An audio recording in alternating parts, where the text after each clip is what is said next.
We'll do it live. We'll do it live! Fuck it! Do it live! I'll write it and we'll do it live! Fucking thing sucks! I'm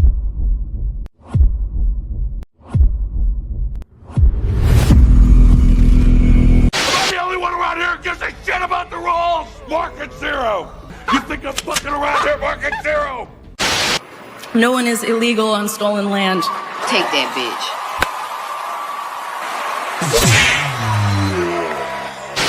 I just want to say muchas gracias to el presidente Trump and ICE for deporting all these illegal aliens and for pepper spraying all these white liberal crazy fat bitches.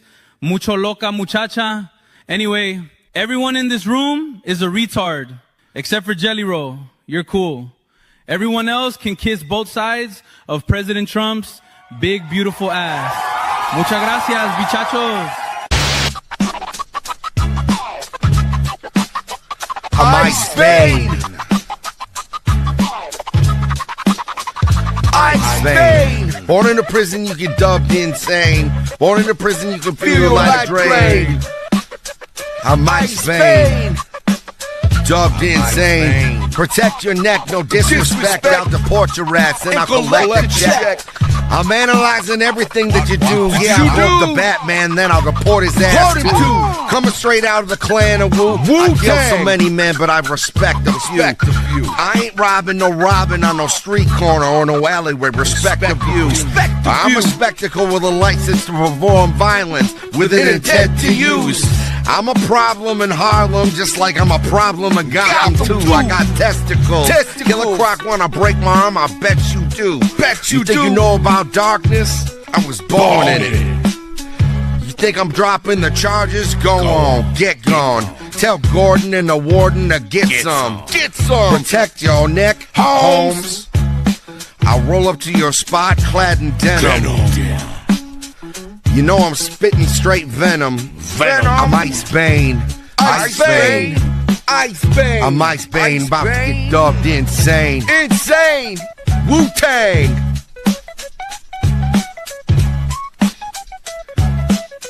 Straight up Gotham, what? You feel me? Gotham Park City, Row, can you feel me? Motherfuckers feel me? Park Row, can you feel me, motherfucker? Santa Prisca, motherfucker, till I die. Ice Bane.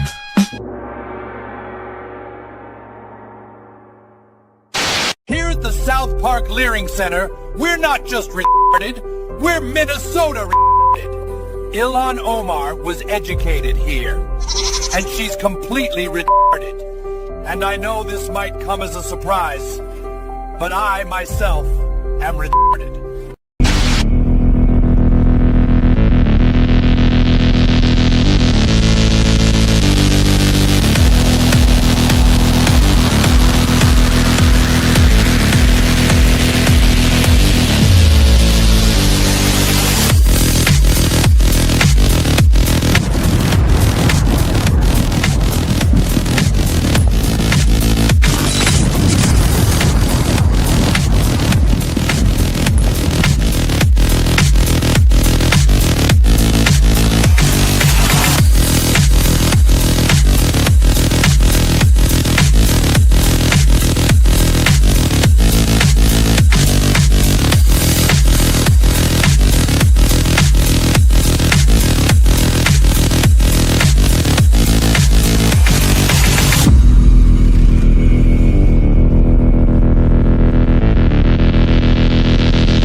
Hi, we're back finally. No, I said I was going to get back on schedule this week. Well, that just didn't happen.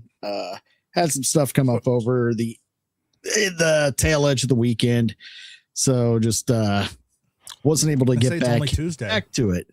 It's only Tuesday. What are you talking about? Shut your damn mouth. No, it's Thursday. You son of a bitch. I can't go through another Tuesday 4 I was days. ready to go. To be fair, Tuesday I was ready to go, but I go onto YouTube and it's like, yeah, no. And it's like, yeah, I could have just gone and streamed with all the other platforms, but it just seemed a little. Also, it's like, yay, another excuse to call out sick. It's not my fault. The app's down. Hey, YouTube's down. What are we gonna do? I've been focusing on some other stuff here. Just had personal shit. Just had to get worked out with the whole paperwork and all this shit. But anyway, none of that's here or there. It's good to be back. Finally back on schedule. Here we are. Thursday. It's Ironcast. Joined by producer extraordinaire Drunken Emerald Arrow. Fresh off the heels of all the good show titles were taken. And I caught the tail end of that talking about A1 steak sauce, which was riveting. It was interesting to find out that it is actually a British condiment originally, and it went to Canada before it came to America. No wonder low-key is ass. Yo, they love that shit in Canada to this day. Yeah. Ketchup and ketchup chips and A1, man. They put A1 on burgers in Canada. I've had an A1. I've had A1 on a burger. It's not bad. I'm totally as long as it's cooked outside on a grill. It's a great condiment to add. I've had it on baked potato, and I've had it in Bloody Marys. When I bartended for many a year, I would automatically ask, do you want Worcestershire or do you want A1? And a lot of them that wanted an extra spicy, A1, shitload of hot sauce. You got it. Yep. And then on top of that, we started the show off going through some 90s nostalgia. So, oh, nice. What would you do in my room? Watch the replay. Just because you're collecting VHS doesn't mean you're living in the 90s. No, the 90s nostalgia. Why would I barbecue in my room? That would require me to cook all I heard things. was barbecue in my room. Yo, you remember there for a while, there was this whole big trend of like these college kids with the little like Foreman grills or flat tops making these like 5-course meals on their bed in their dorm room. That was disgusting. Yeah, you got to do what you got to do. I love watching. They at least were going with something a little more gourmet than compared to instant macaroni and cheese in a little cup or ramen noodles. So I mean, give them a little bit of credit. Still gross. I like that video. It was a couple of years ago where like I think it was one of the Jenner girls, but she thought she like invented like putting eggs in her ramen noodles, and like everyone was just like kissing her ass, and one guy was like, "Yeah, people have been doing that since the ramen noodles." Yeah, no, they should have bullshitted her. Like, you know what? You should go tell that group of Asian kids over there that you did that. You're the first one to ever do that, and see how they respond, right? They were probably would not go over well.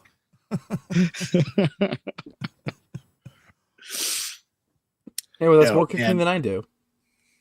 Dude, when I do ramen, I go all out, man. I do. I get those. I get the, you know, that pack, the really, dude, I was buying this shit before it became ultra trendy. Now it's so like it sells out and it pisses me off. It's that Korean brand in the black packaging with the little duck at the bottom. Starts with an S. I can never say the name of it. But yeah, they're so fucking good. It's gotten so popular.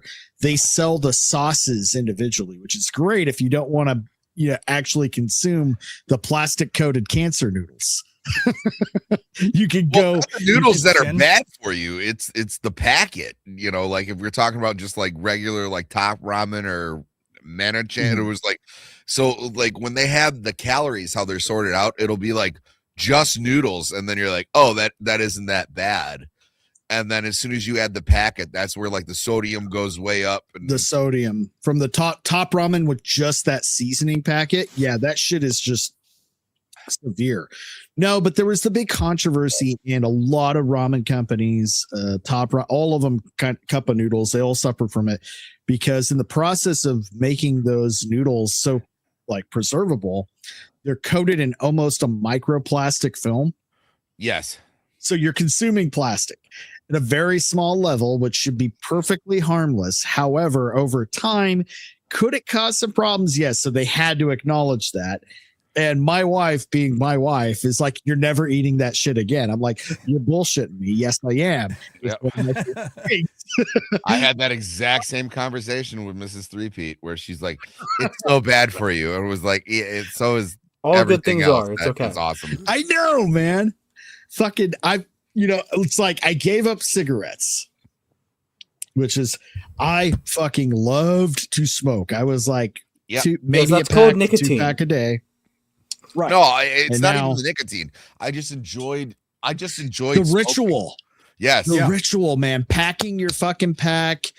I have my fucking, you have your different lighters for different. Okay, I got my concert lighters that are completely expendable. I've got my Zippo. Yes, dude. I had so many cool Zippos. I still collect Zippos to this day, even though I don't use them for anything other than collecting. You learn the cool tricks to light a match to impress a bitch at a bar. Like grab the match pack, flip it back and light it and slide it down the bar over to her. Yeah. No, all that I got from smoking. God, I loved everything about it. And when also I just kind of realized like sometimes I just like to take a step out of the party and get some fresh air. Oh God. It's an excuse to get away from get out. Yeah. Yes. So obviously what you do is you get one of those cigarette packs where it's just a bubble blowing thing. Like it's a single cigarette that blows bubbles, and the box just has the bubble juice. You just guys, I gotta go outside, blow some bubbles for my anxiety. Arza, who's bubbles? That's up to you to find. Meet your own bubbles. I've got faith in you. God damn it. Beard whisker just went directly up my nose. That was unpleasant. Oh, that's the best. But yeah, the ritual, that's the main thing I miss more than the nicotine, because I'm getting nicotine from this bullshit, but this bullshit doesn't really give you an excuse to step away from everyone. Yeah, they give you permission to be a douchebag and just blow it in everyone else's face. Well, which is fine. I'm not complaining about that part. And that's why it's so difficult for me to give up smoking, because I still smoke cigarettes. And the thing is because that gets me to be able to get up from my desk and then walk out of the building for a few minutes so that I walk around. So I'm not sitting at my desk the entire time. I got to tell you though, man, and I said 7 years and I was wrong. I think it's been closer to 14 since I quit. I think 7 was where I quit counting. And I think it's already been 7 years since I quit counting. So I think I'm closer to like 14 years since I quit smoking. It's been something crazy, but now I can't even stand. I can't stand the smell of it. Like the smell in your clothes. I can still. I go back to like, hey, I found one of my old favorite shirts that I've washed hundreds of times, and it still smells like that. My favorite leather fucking riding jacket. It just reeks of smoke. I'm never giving that fucking jacket up though. The one plus to smoking that I'll give you guys is smoking is aesthetically very pleasing. Nothing looks cool, nearly as cool as smoking does. It's That's the coolest what I started shit. When I was 14 years old, I wanted to look cool. Well, I did. They look. That's after they started making like silent films. They got into talkies. Actors needed something to do with their hands, and they all picked up smoking. Like, and in the 50s also everybody smoked back then, dude. Well, that would be like, well, the doctor suggests you smoke Camels because Camels the most doctor recommended cigarette on the market. It is. Irony strike me as a Marlboro 27 man. Marlboro cigarettes will help soothe your T-zone. Yeah, Marlboro 27s. That sounds familiar. I smoked a lot of Marlboros. Dude, I like 27s. 27s. Which ones were those, man? They were like the copper colored pack. Yeah, copper. Oh, also, yeah. I will say my sister's boyfriend, what he likes to do is he chews the fake stuff. That's just like the mint leaves. the Zins. Oh, okay, yeah. No, not the Zins. It has no tobacco, no it's like stuff in it at all. Oh, you still just want to have a fat lip like a douche, and it's like I've never liked that. He did dip for a while, and then my twin sister made him quit, and so he just does the mint leaves, and it's like, this is the grossest thing ever. Please stop leaving your mint leaf cups around. Yeah, no. How man. I justify it is seeing old smokers don't see old fat people. Yeah, that's true. But so if you do both, do you even out? It is funny when you see an old fat person that has smoked their entire lives and is still smoking and is still fat. It's like, how did you get away? You found the cheat code. What was the loophole? Right. What was the specific combination? How many per? I mean, what was your total calorie intake per day? How many cigarettes per day? What was your caffeine intake like? Because I guarantee you that had something to do with it too. Right. Oh, and alcohol. No, that's what was wild, man. You would see these old dudes that are fat enough to be considered fat, like classic John Goodman fat or something like that. Like, they're still up and around and active. You know, they could help you move furniture, that kind of thing, but they're still unhealthy. They still drink, a 12-pack or 2 a day, smoke 3 or 4 packs a day, and polish it off with a steak dinner, an entire cheesecake, all to themselves. And their wife, even though they're older, you could tell, how you see those old ladies like, you were a smoke show back in the day. I can tell. So it's like, and they've got a hot wife that stuck with them. Like, how did you do this? Well, back then you needed a personality. And look, to your point, of my clients, my oldest fat client is, I think, 56. My oldest smoker client is late 70s. See, this is the problem, is that I didn't have any good role models growing up. All of the adults in my family, for the most part, smoked. My grandmother lived it to 93, and she smoked almost her entire life. Mm. Yeah, no, my grandmother smoked. I think she made it to not the one who just passed, the one who passed last year. She made it to like late 80s. She didn't see a doctor for 56 years before. So like she smoked every day. When we finally said like, hey, you're having problems, they took her in. The doctor was like astounded, and he was like, he took us out in the hallway, and he's like, this woman should be in a coma right now. Right. Like, she's diabetic. He told me and my father that when my grandmother died, we needed to donate her body to science because she has the constitution of a horse. Horses aren't known for their constitution. What'd you say? Horses aren't exactly known for their constitution. They get slightly sick and they die. Well, yeah, that is, well, that's just because we killed them because they can't race anymore. Hold on, Abe. This is a good one. Do you want cigarettes on your steak and donut sandwich? What do you think I am, a Mary? Of course I want cigarettes. Yeah. I don't want the 50s. I don't want anyone to think I'm lighting the loafers.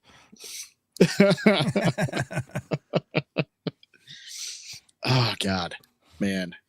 I don't know if any of you guys have had the displeasure of having one of those donut burgers. Oh, I wouldn't call it a displeasure. No, it's a displeasure because you want a second one, and then you want a third, and you're gonna want an infinite number of them. I've had a mini one. Like, they did basically like a Krispy Kreme, like the mini Krispy Kremes, a slider. It was at a like a carnival fair, like a fair type thing. I was like, sure, I'll try this. It's like, wow, that's good. Never again. No, okay. I have a buddy. Never again. Specifically, we get together, and when we get together, we have insane stuff. So I waited in front of a Krispy Kreme to get them fresh while he was at the grill, so we could go and like treat like who was ever coming to the like Krispy Kreme like burger. Like we'll just like pig out. Like, that doesn't, like, he's my best friend specifically for food. You've got a best friend just for food. Sounds like he chose him well, though. It was like we were roommates in college, and then Like, that makes sense. Like we would get high and then he'd be like, hey man, I know it sounds insane, but like I ground up Oreos and then like I rolled a Twinkie in them and like just like try it. Everybody's high and you're like, yeah, this is fucking amazing. It's like this is like a foundation of our friendship is just like we would just do stoner eating shit and so we try to keep it going, but like I'm getting older now, so sometimes it was like, okay, well, we can't do that more than like once a month, Real quick, yikes, Powerful Quill. I'm a white man who used to drive to the projects in Birmingham, Alabama to buy Coke for 10 years. A half a pack of cigs is not as bad.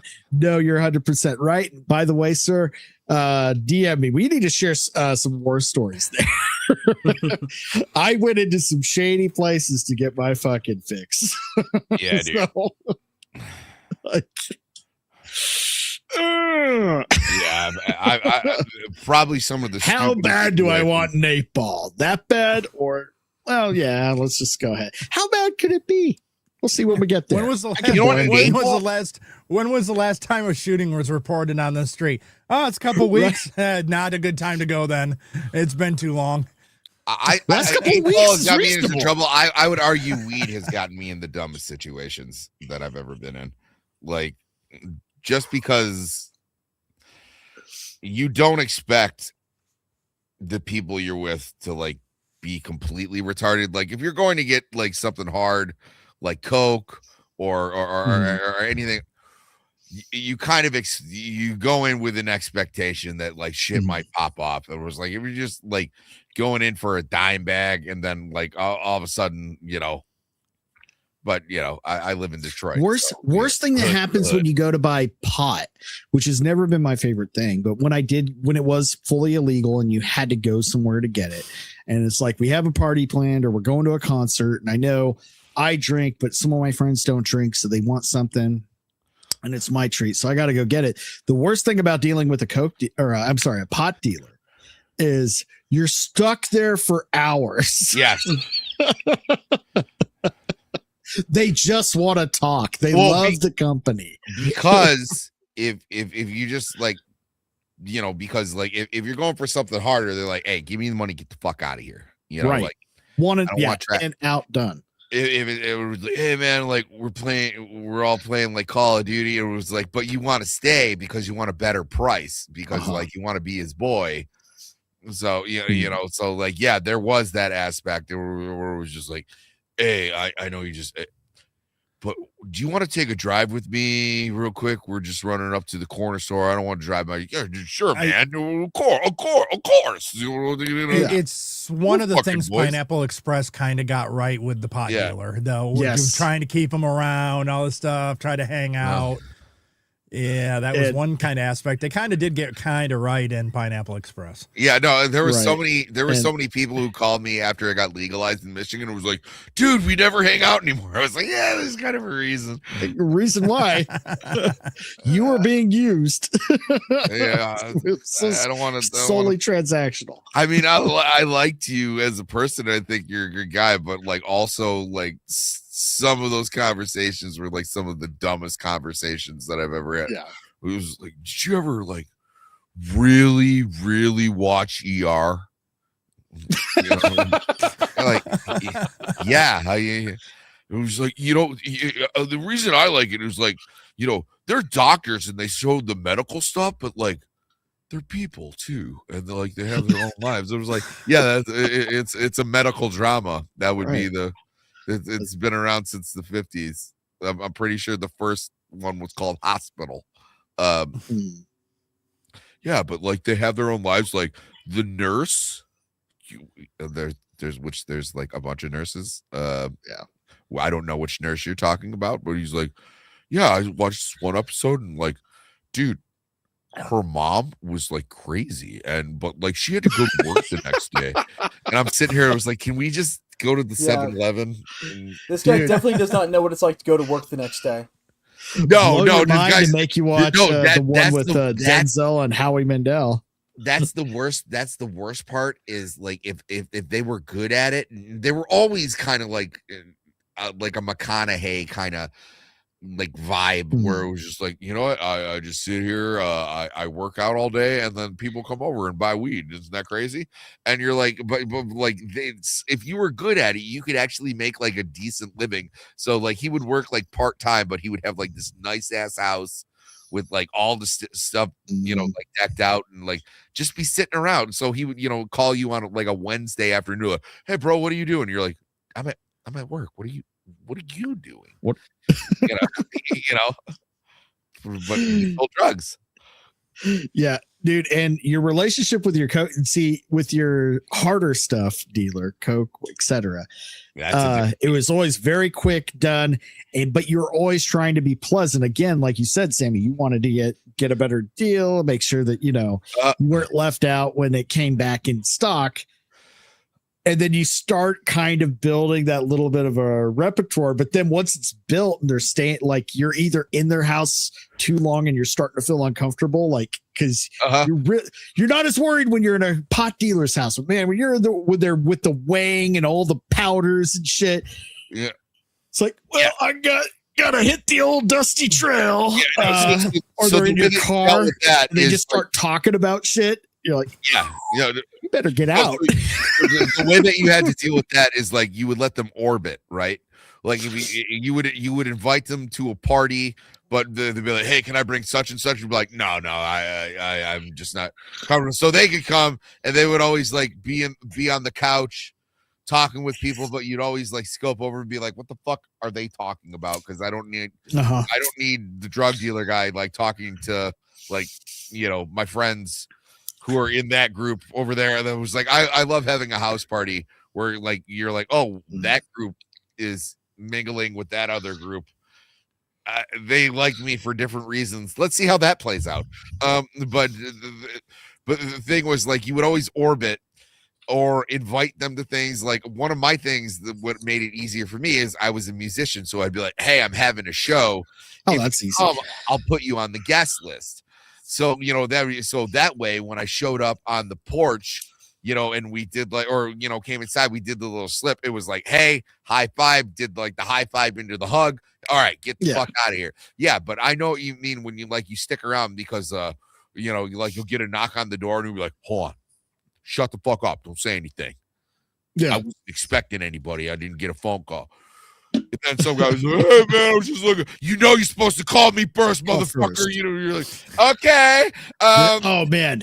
There was always fucking there was always a pattern. It had to be like the message first, then the call, then the wait, then the call back.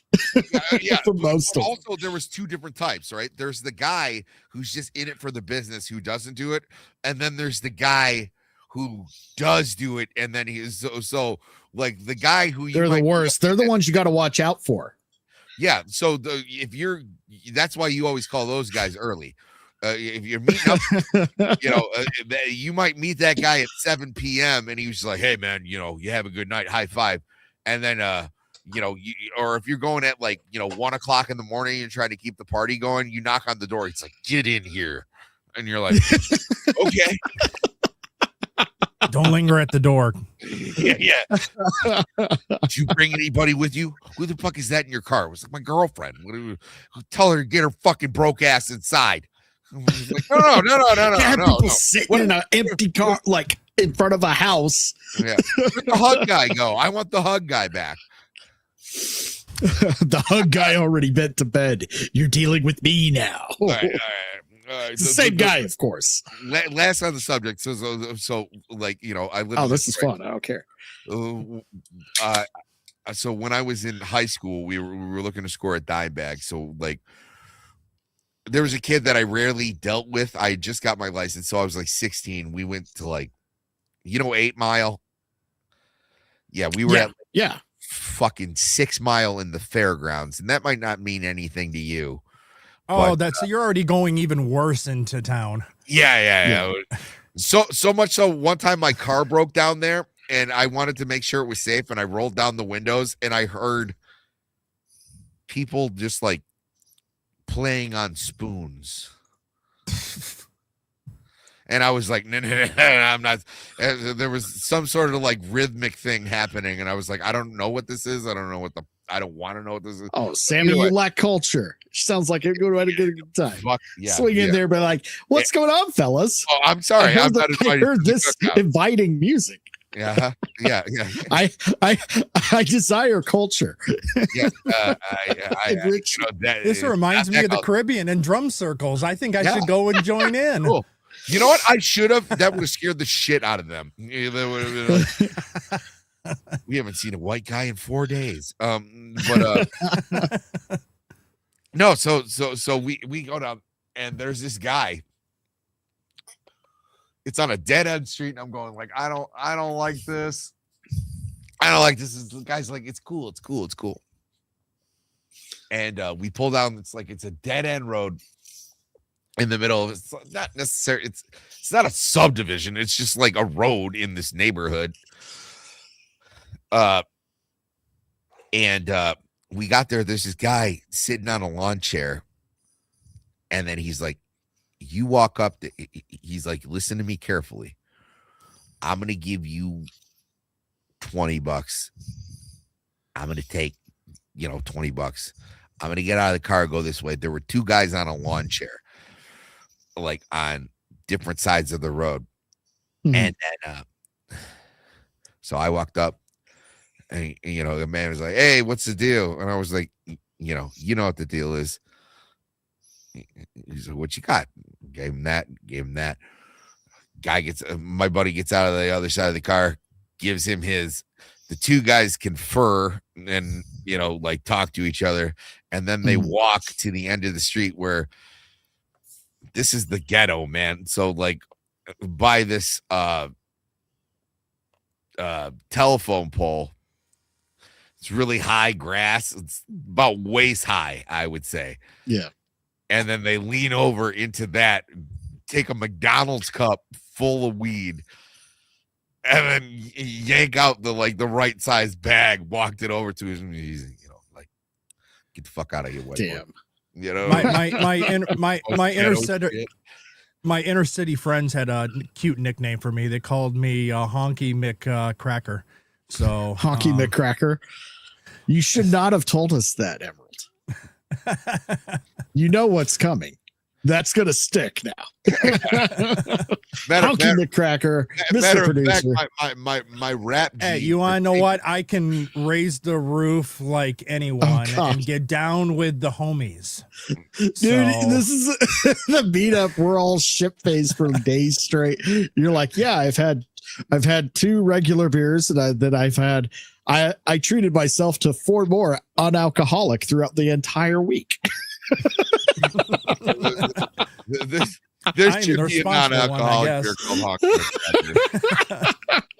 Honky. You and my wife, at least you're not as judgmental at times. Just kidding, honey. You're not judgmental at all. Actually, that might be the great idea for a comic book, like The Adventures of Honky McCracker. Vaughn, get on it. I'm on it. My name is Honky McCracker. I live in South Central LA. Oh man, no, it was crazy. Yeah, it did really. I got to a point where I had those moments during the F&T meetup last year, where it's like between Selena and Emerald, I felt so bad for you guys because everybody was so off the fucking rails. Man, hey, I can just act drunk too. I love you guys. Hey, let's go talk to that hooker. I can hold my liquor. There was that one time I got kicked out, but like I didn't. Where like I passed out for like a second. Yeah, like he's got to go, and I didn't want to get into the spiel of I have a sleeping disorder. Right.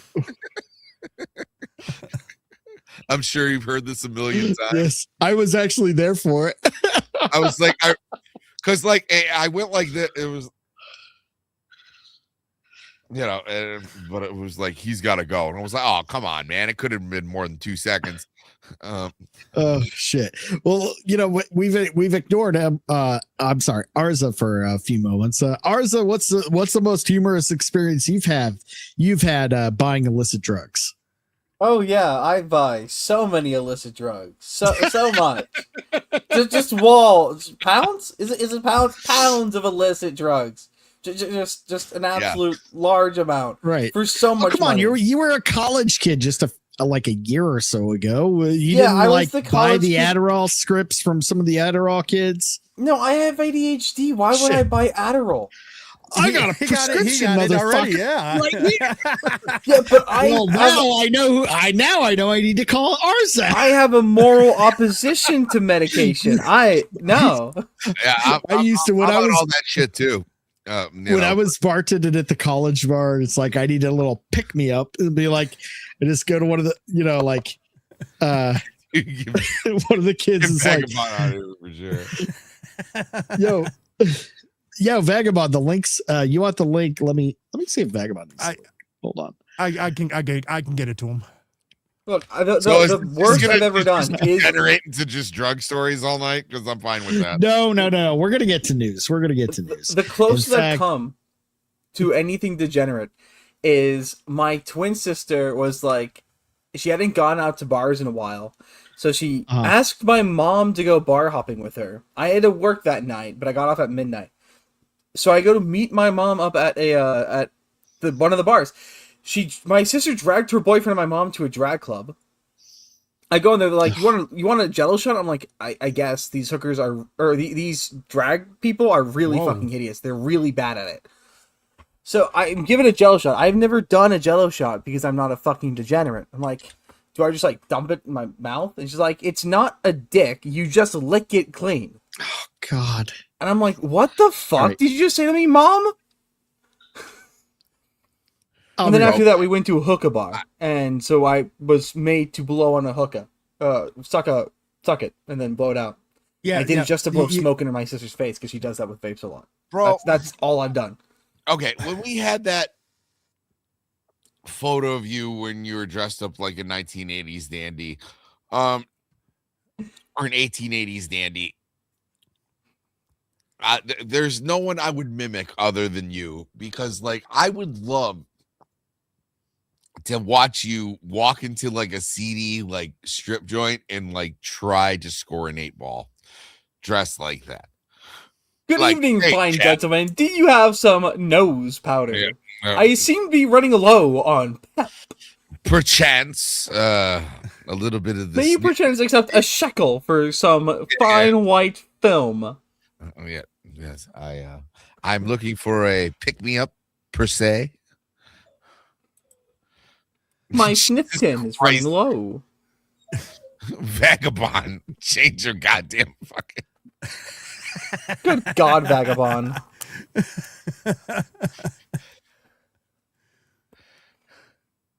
What? I mean, the guy who's cool with everything. I'm not trying to make you nervous, sweetheart.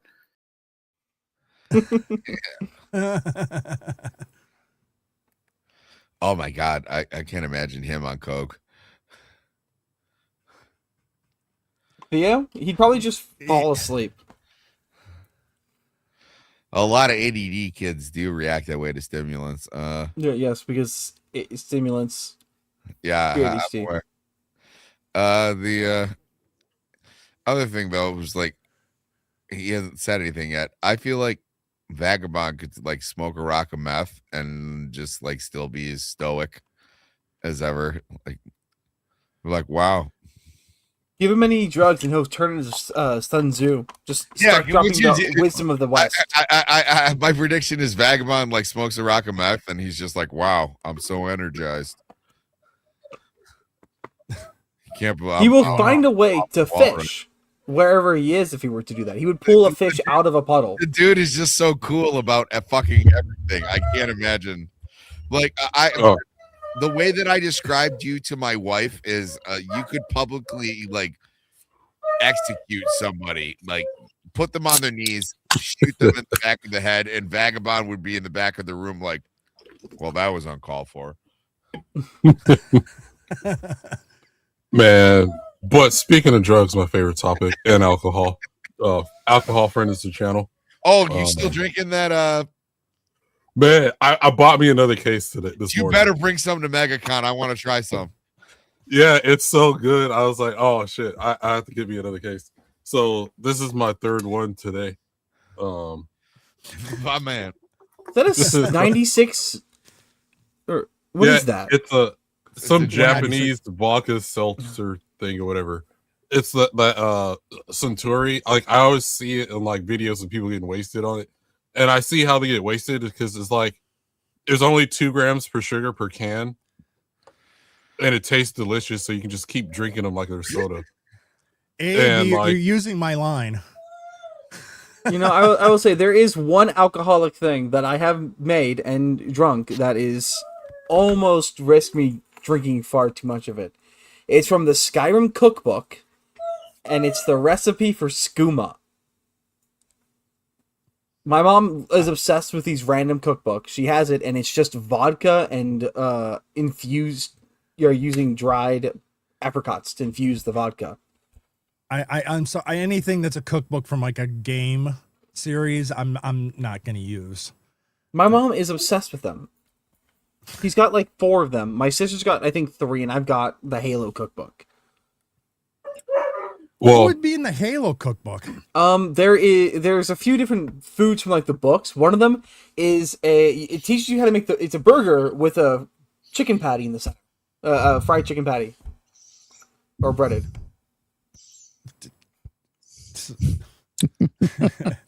Well, back to drugs. I was just about to go, hey, a pause. We can get to news topics. Well, back to drugs. Never mind, Vagabond, you have the floor. Okay, the scariest shit is selling the shit, right? So I used to sell weed when it was illegal. And so, and really it was just so I could smoke for free, right?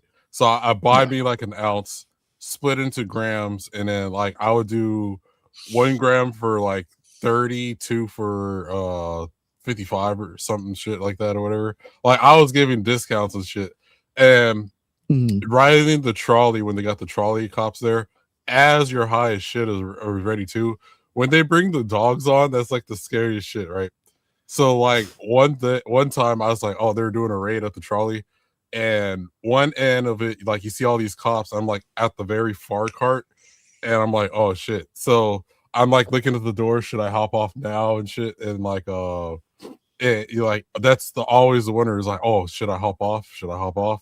And then so like that, because that's the thing. And then I think one time I had it to where like I'm in the cart with the officer with the dog and everything, and I'm like shaking like a leaf, like, oh shit, like this is like 5 years in jail and shit. This is before all the liberal shit, right? And then magically this random white dude that was on the trolley asked the officer was asking the guy questions about the dog, and saved me enough time to where when we got to the guy was wasting this guy's time so much that when he got to the next stop, the officer's like, oh, I have to go real quick. And like the dude just bravely ran right through, ran back out, and I was like, oh, thank God. I was praying my ass off because of that shit too. I was like, oh man, please don't let me get caught. And I was like, okay, I don't want to get it wrong. All right, well, shit, we're 43 minutes into the show. This was fun though, but we're gonna go ahead and get into some news topics. I brought a segue story regarding drugs. I'm gonna blame your poor planning. All right, let's see. Share screen. That was fun though. If it were up to me, hell, we could do a whole show on that. Oh, do you want to go with the? Let's go with this one first. And, okay.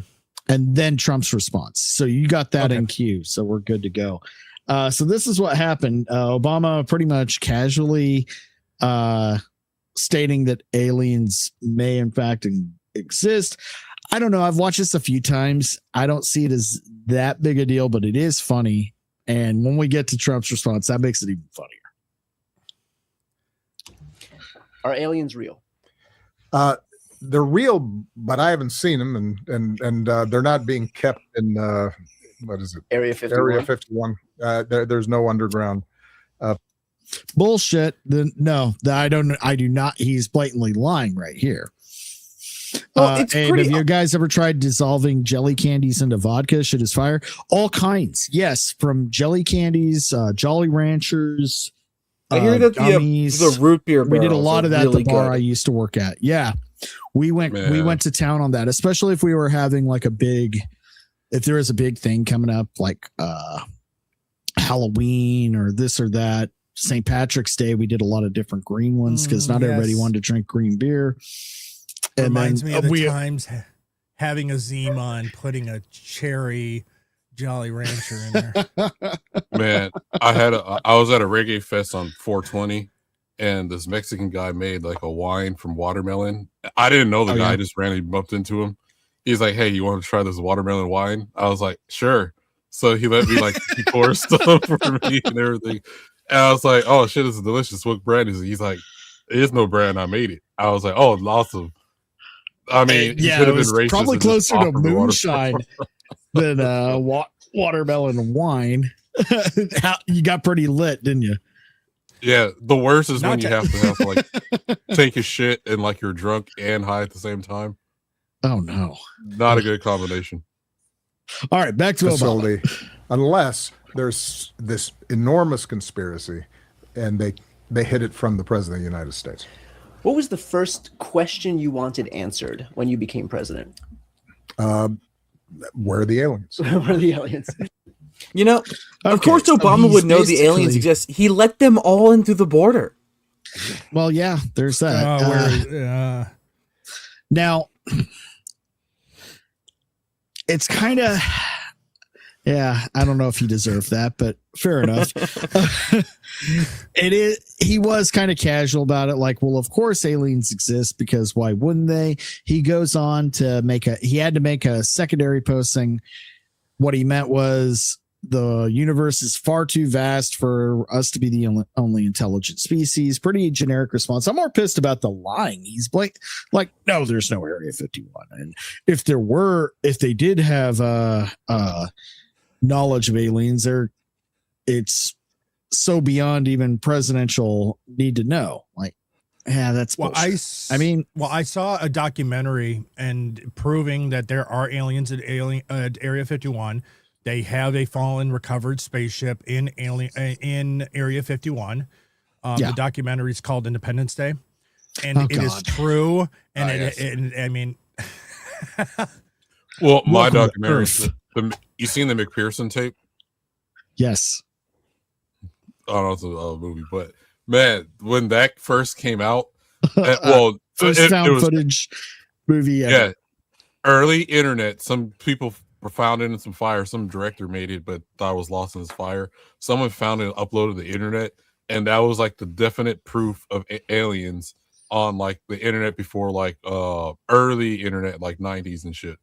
And I was one of the people that fell for it too. A Fox aired the alien autopsy. It's real. Mm.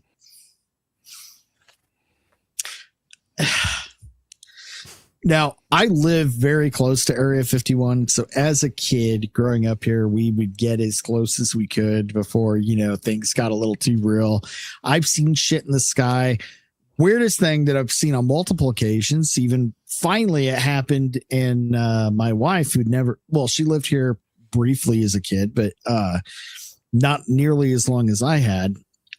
We saw the most common thing we see is it almost looks like a ball of fire, but moving it intelligently and for no reason, and then just disappearing as quickly as it shows up. Just like poof. It's like a fireball. And before you can realize what you're looking at, the shit's gone.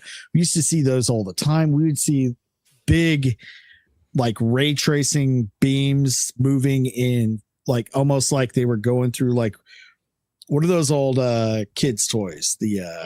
Where you got the two knobs and you can only make the lines go Etch-a-Sketch. Yeah. It looked like a fucking Etch-a-Sketch in the sky at night.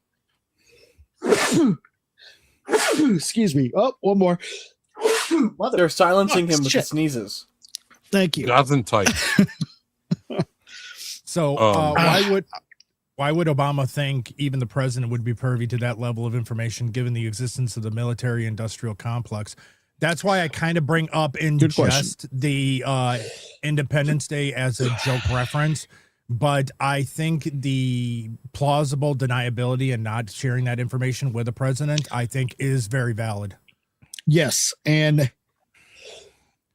as important as the president is, them having all of the knowledge that the deep state has, come on. You're naive if you think they're going to give they're just going to say, well, you were elected by the people, so we have to share all of this information with you. Fuck no. Are you guys familiar that is a with good point. Project MK Naomi? No, but she sounds pretty hot. Let me tell me about her. Is it an offshoot of MK Ultra? But it was something started by the CIA, and actually it was brought together. It came to light years after it got started. So it got started in around the 1950s. This is all real. You can look it up. It has its own Wikipedia page. So basically, they were trying to, in a lot of this, one of the bigger targets was like Castro, where they wanted to have a weapon or like a bioweapon that could kill you and make it look like an accident. And basically they developed like a heart attack gun. And you can look it up. You can see it. Don't show it on here because Tinfoil Hitters just got nuked last week because there was a convention where they showed it. And it was basically, it was a gun. And what it would do is it would shoot like frozen darts. So it would enter your system, thaw. And then a couple minutes later, it would look like a natural heart attack. And all you would have is this little red dot on you. But another thing was the CIA ordered that none of this be on paper. So when Nixon found out about it, he called for it to like go away.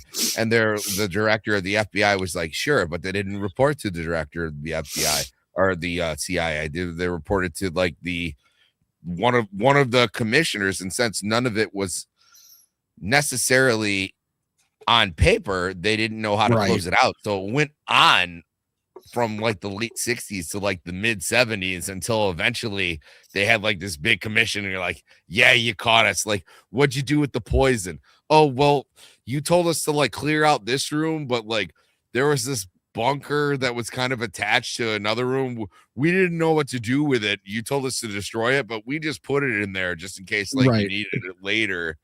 Like, you know, the president has no idea of like what these bigger branches do. It's very obvious. So, you know, that's why I always give especially newer president, you know, when it was like, oh, it's his first term, we're like, give that motherfucker some leeway because he might be getting some information.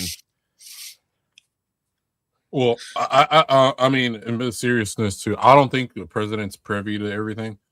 No, absolutely not. Yeah, because it's like, okay, so they're only there for 4 to 8 years. Yet you got these Congress members that are in there for like the past 50 years or whatever, you know, which they don't have term limits, and who knows what they know either. Yeah. How long was J. Edgar Hoover in office? Oh, fuck. Good question. I can't even. I'm assuming at least 30. But it's the same thing. Like, even if the president asks for something, they might show him like a glimpse of something and then just hide the rest of the shit for themselves or whatever. And so that's the other problem. Is it's not like the president has like this overarching power. 48 years. Yep.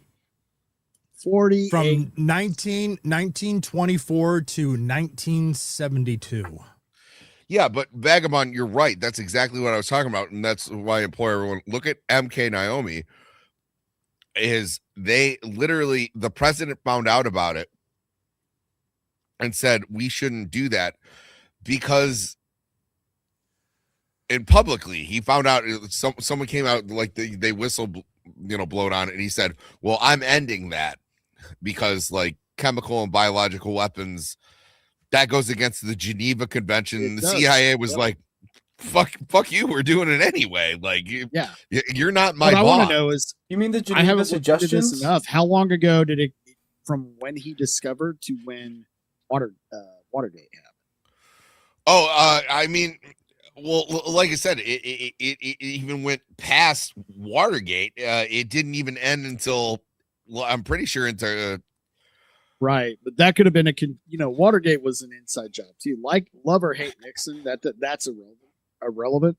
The fact is that they decided we can't kill another one. It's too obvious. So it's so funny. Watergate is bullshit. Okay, Watergate is nothing compared to what fucking Obama did to Trump on not his even way. Close. It was like all this bullshit in the Epstein files, where it's like, he's mentioned, 6 million times. It was like, that's because Epstein was a Democrat and he hated Donald Trump. And when he found out Donald Trump might have a chance to actually be elected to president, he put all hands on deck. Yeah, to make sure that Donald Trump didn't get the presidency. Let's also not forget that Trump was the informant, and that's what I mean. Epstein hated Trump because Trump kicked him off of Mar-a-Lago. Yep. Yeah, no. So I'm saying it was like, that's why he's mentioned so much. The guy hated him. Yeah. Oh, speaking of Trump, let's get to Trump's response to what Obama just said regarding aliens. I pulled it up for you, Emerald. Yeah. Okay.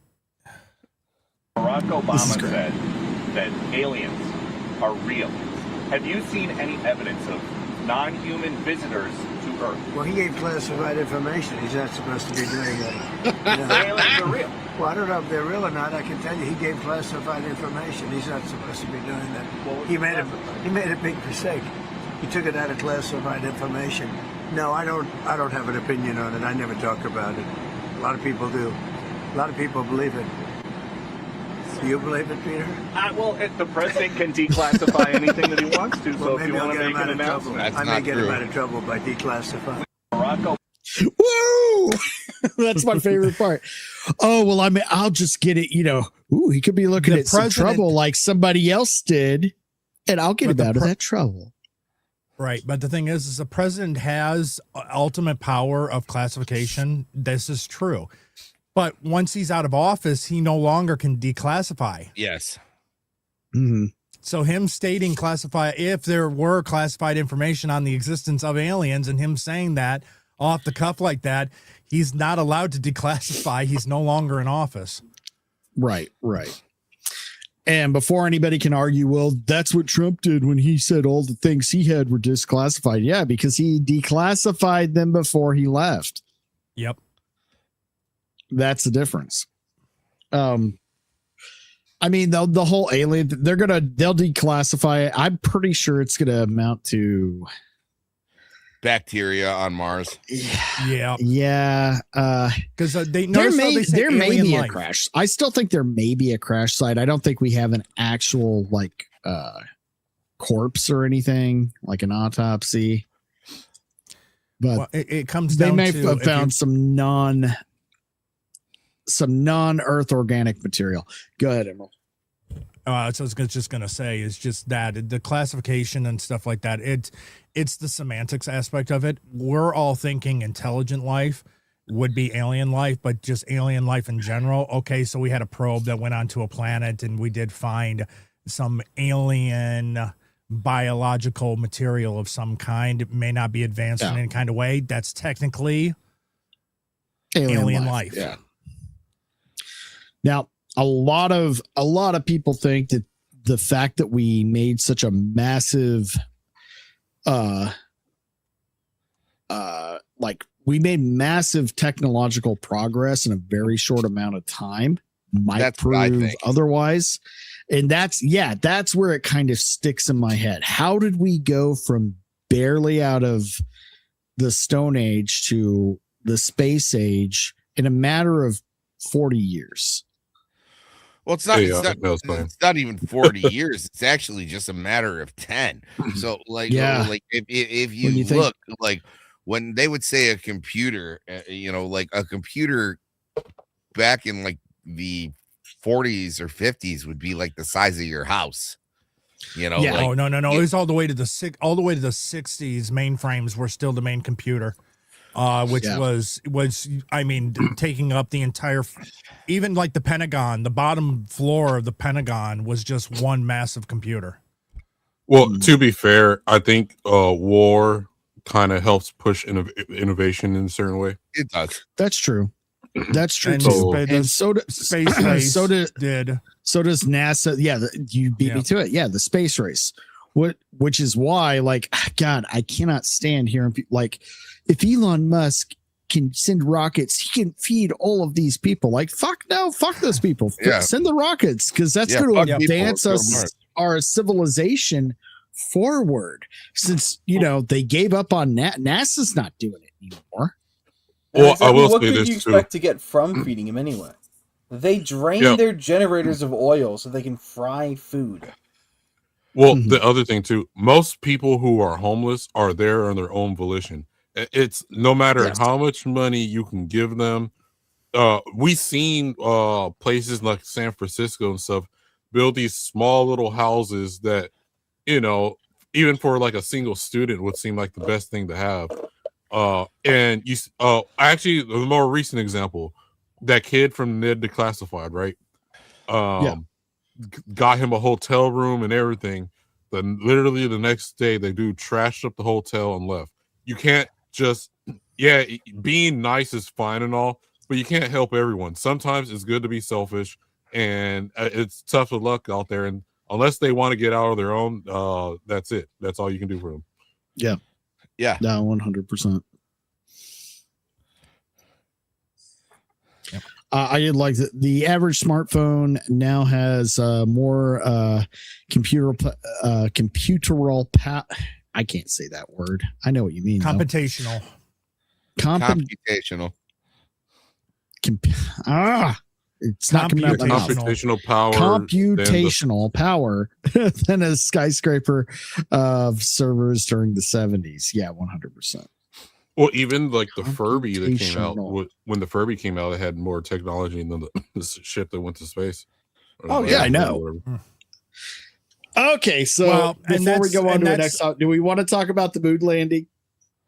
Well, I was just going to say the problem with everyone with the conspiracy that we didn't land or we did land or whatever is the sheer fact of the matter is that because everyone keeps going, you have more compute power in your pocket than they had going to the moon. The difference is, though, that was a very dedicated, specific system that the program was quite literally just designed to do that single act. Right. Not anything other than just getting to the moon and back. That's all it was done. Yep. That's all it was programmed for. And the number one thing I'm hearing about from the conspiracy, and I'm not going to say theorists, the actual conspiracy that we didn't land to the moon, that it was the director of Eyes Wide Shut Kubrick directed the whole thing, is that how would they have gotten back? The technology to get back then did not exist and could not have existed. That's the number one argument I think I'm hearing. Well, I think we did go to the moon. I think it's the same type of people that and if you are out there, I'm sorry. I think it's the same people that think we're flat Earth, and then there's a reason why they won't. Shout out Alex Stein. Alex Stein, friend of the channel, friend of me. But like the whole fucking like, oh well, there's a ice wall that we can't climb over and shit. I said that doesn't make no fucking sense. I'm sorry. And you can go on a plane and fly over the ocean, and you can slightly see the horizon if you actually pay attention. Other than that, so the Earth is round. I'm sorry.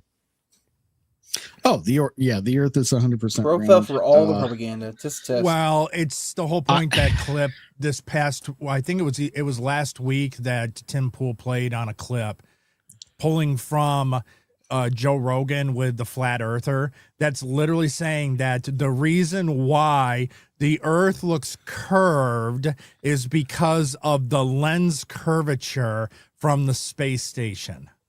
Oh my God. And even Joe was like, essentially going, you're an idiot.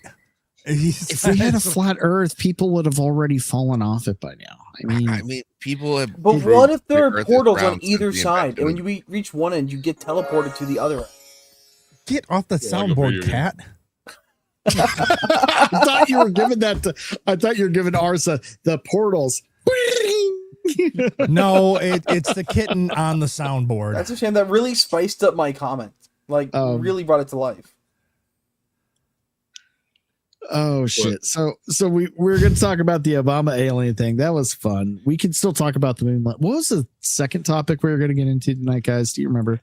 Drugs. That would be the artist formerly known as the Prince Andrew. Right. Thank you. And you stole my original joke. Yes, the artist formerly known as Prince Andrew. Now Emerald owns it. It's your joke now. No, it's yours. I'll let you still have the credit. That was your joke. All right, how about Drunken Emerald just takes the custody of it on weekends? Well, no. Just no. It's all. I mean, it's all of Iron's joke. I am not like a joke stealer like some Carlos kind Mencia. of comedians. Like Carlos Right. Mencia or Amy Schumer. Amy Schumer. I don't steal. I don't steal other people's jokes and claim them mine. Prince Andrew. Naughty Prince Andrew. He doesn't sweat, guys. He doesn't sweat. He doesn't sweat. That was if one of you could find that clip, that still is the most uncomfortable, because he said something about like Epstein's Island. He was like, well, he had wonderful accommodations. And you're like, you mean like little girls, you fucking weird piece of shit? And it was like, yeah. Well, no. Well, I don't even need to bring anything. I don't need to bring anything up for that. You can though. That's great. Prince Andrew converts to Islam. Police immediately drop all charges. Yes, it is England after all, and they do love them Muslims. You love my two-tier justice system. Down with the monarchies. Now, how do you and Jack Tarlat? Because I know Jack's a little. At least last time I talked to him, it's been a while. I can't wait. I'm going to be on his show next week. I was on there earlier for read and roll. I can't wait. Yeah, read and roll is what I'm going to be doing, playing some D&D esque shenanigans. But down with the monarchies. I didn't die. So. Nice. Especially now, I think the monarchy you guys had was something different. You know, with the Queen was one thing, and now Charles is. Well, Charles did do the one good thing. Abe, if you want to come on right now, I'll send you a link. Just say the word. Well, the question is, are they allowed? We're talking about your home country. Yeah. Well, are they allowed to talk about it on the internet? That's the one thing. Friend of the channel. Yeah, this is very true. It is England. It is UK, and they are very strict. They are even threatening to try to now prosecute and ask for expediting. Expediting. Thank you. American citizens that make fun of them or commit crimes against their censorship. Right. Because right now, like this Keir Starmer, dude, my God, that fucking guy. Oh, well, it's like everybody's trying to be worse than Trudeau. Yeah. So I'll say my opinion real quick then. I do think it's a good thing that he's arrested. Do I think it's going to go anywhere? Probably not. But at the same time, I do feel that they need to get rid the woke left of England or the UK does want to get rid of whatever they perceive as part of their colonialism or whatever. So there's two aspects. Yeah. I think that's part of the aspect of it. So they probably will go through with it. Dude, other than that, so sick of people talking shit about colonialism. All right, I am like too. You people, or it was like people like talk shit about Christopher Columbus. Like it was like you are standing on the shoulders of giants, and then talking. You have all this privilege of like the modern world, and then you want to bitch about how good you got it. It was like half of those people. We had no idea that they were going to get sick when Europeans got here. Okay. It was like, did it go great? Okay. There's not skyscrapers on every country in the planet. Do you want to know why? Not all of them were colonized. Okay. Well, let's not forget. Did it on their own. What was the biggest structure in Africa prior to white colonization? Termite mounds. No, I was going to say probably not the pyramids. Also, when British colonization left places that they were colonizing, did those places improve for the better for the people that were there, or did they drastically decrease? Look at India and pretty obviously. I was going to say India. Hong Kong. I'm pretty sure China's asshole. We love Donald Trump. Okay, the Romans built a bridge in Ethiopia, like, back in whatever AD, and the bridge broke down. The Ethiopians have not figured out how to fix it yet. They crossed it by rope. But not only that, well, that's the thing. I do think it's a catch-22 with this, right? So I think the current British government wants to get rid of anything they perceive as historically white and European. That's why they're having all these immigrants and stuff. I don't know for the files. I think a lot of it's still a lot of hearsay at the same time, unless they actually show every image to come out. But I think they're going to take this as an opportunity to, like, okay, we got the Epstein files is going to be an excuse. Not saying the guy doesn't deserve it or whatever, but this is their time to get rid of him. That's what's interesting, Vagabond. It has nothing to do with what he did to the women involving the Epstein list. They're going into it and looking at it in the way it's not that part of the Epstein list. It's the fact that he was sharing government secrets with Jeffrey Epstein, who, I'm sorry, I know this hurts a lot of people's fucking feelings, but Jeffrey Epstein was, if not a spy, he was an information trader. He profited off extracting information from important people and most likely selling it abroad. That's just a fucking fact. That was he was a fucking criminal. That was something he did. What countries benefit from it? Who cares? Could be us, could be Israel, could be fucking anywhere else. Could have been our biggest enemies. I don't think he cared. This is a guy who was a fucking pimping out and doing atrocious things to. But there's also one other avenue to this. Why did he get arrested this week? What else is happening in England this week? You say that in a way that you already know the answer, so go ahead and say it. We had the launching of the Restore Britain party. Yes. The biggest upset in British politics. The Restore Britain party is currently polling at 10% of the votes. Within 2 days of being announced. And we all know what? We all owe it to one little video game, purple-haired video game girl. Yep. And this guy is talking. This guy is talking about he's actually mentioning things like remigration. So what are we gonna do? We could arrest Rupert Lowe to ensure that this party never happens, but that's just gonna cause a revolution. Or we can arrest somebody more important than Rupert Lowe and make a big social media thing so nobody ever hears about Reform UK. And that's what they're trying to do. That makes sense. Yeah. Well, that's what I think I think it's part of it is also like, okay, because the UK, like, I don't know, maybe Abe can say more because I'm speaking from Americans' perspective, I guess, is like, we've seen that you guys cared about the Queen of England or whatever worldwide, what she was cared for or whatever. Even where my mom's from, the Virgin Islands, they had like a whole airport dedicated section in the British Virgin Islands. Oh, I guess it's British territory. That makes sense. But but like I think because we see them, they're importing all these foreigners, immigrants. So you got Indians, Arabs, Muslims. They're trying to make everything non-white as possible. Did this guy probably do bad stuff? Yes, but I think that's what they're using that as an opportunity to get rid of the last lineage in this. Well, I don't know who else is in that. I think that's an overstep because I don't think he's that connected to the last lineage of those sort of things. He's very I mean, his own family. It was his brother, the king, that stripped him of all titles. And Oh, I he's didn't out know of that part. and yeah, it was. Yeah. And on top of that, he's out of the chain anyway because Prince because the king has male heirs. So the lineage is already going to be going away from Prince Andrew anyway. He was never going to be sitting on the throne anyway. So no, it's never going to happen.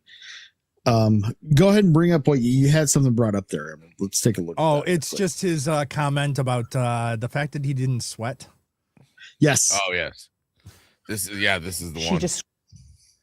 described dancing with you and you profusely sweating, and that she went on to have bath, possibly. There's a slight problem with the sweating because I have a peculiar medical condition, which is that I don't sweat, or I didn't sweat at the time, and that was yes, I didn't sweat at the time because I had suffered what I would describe as an overdose of adrenaline in the Falklands War when I was shot at.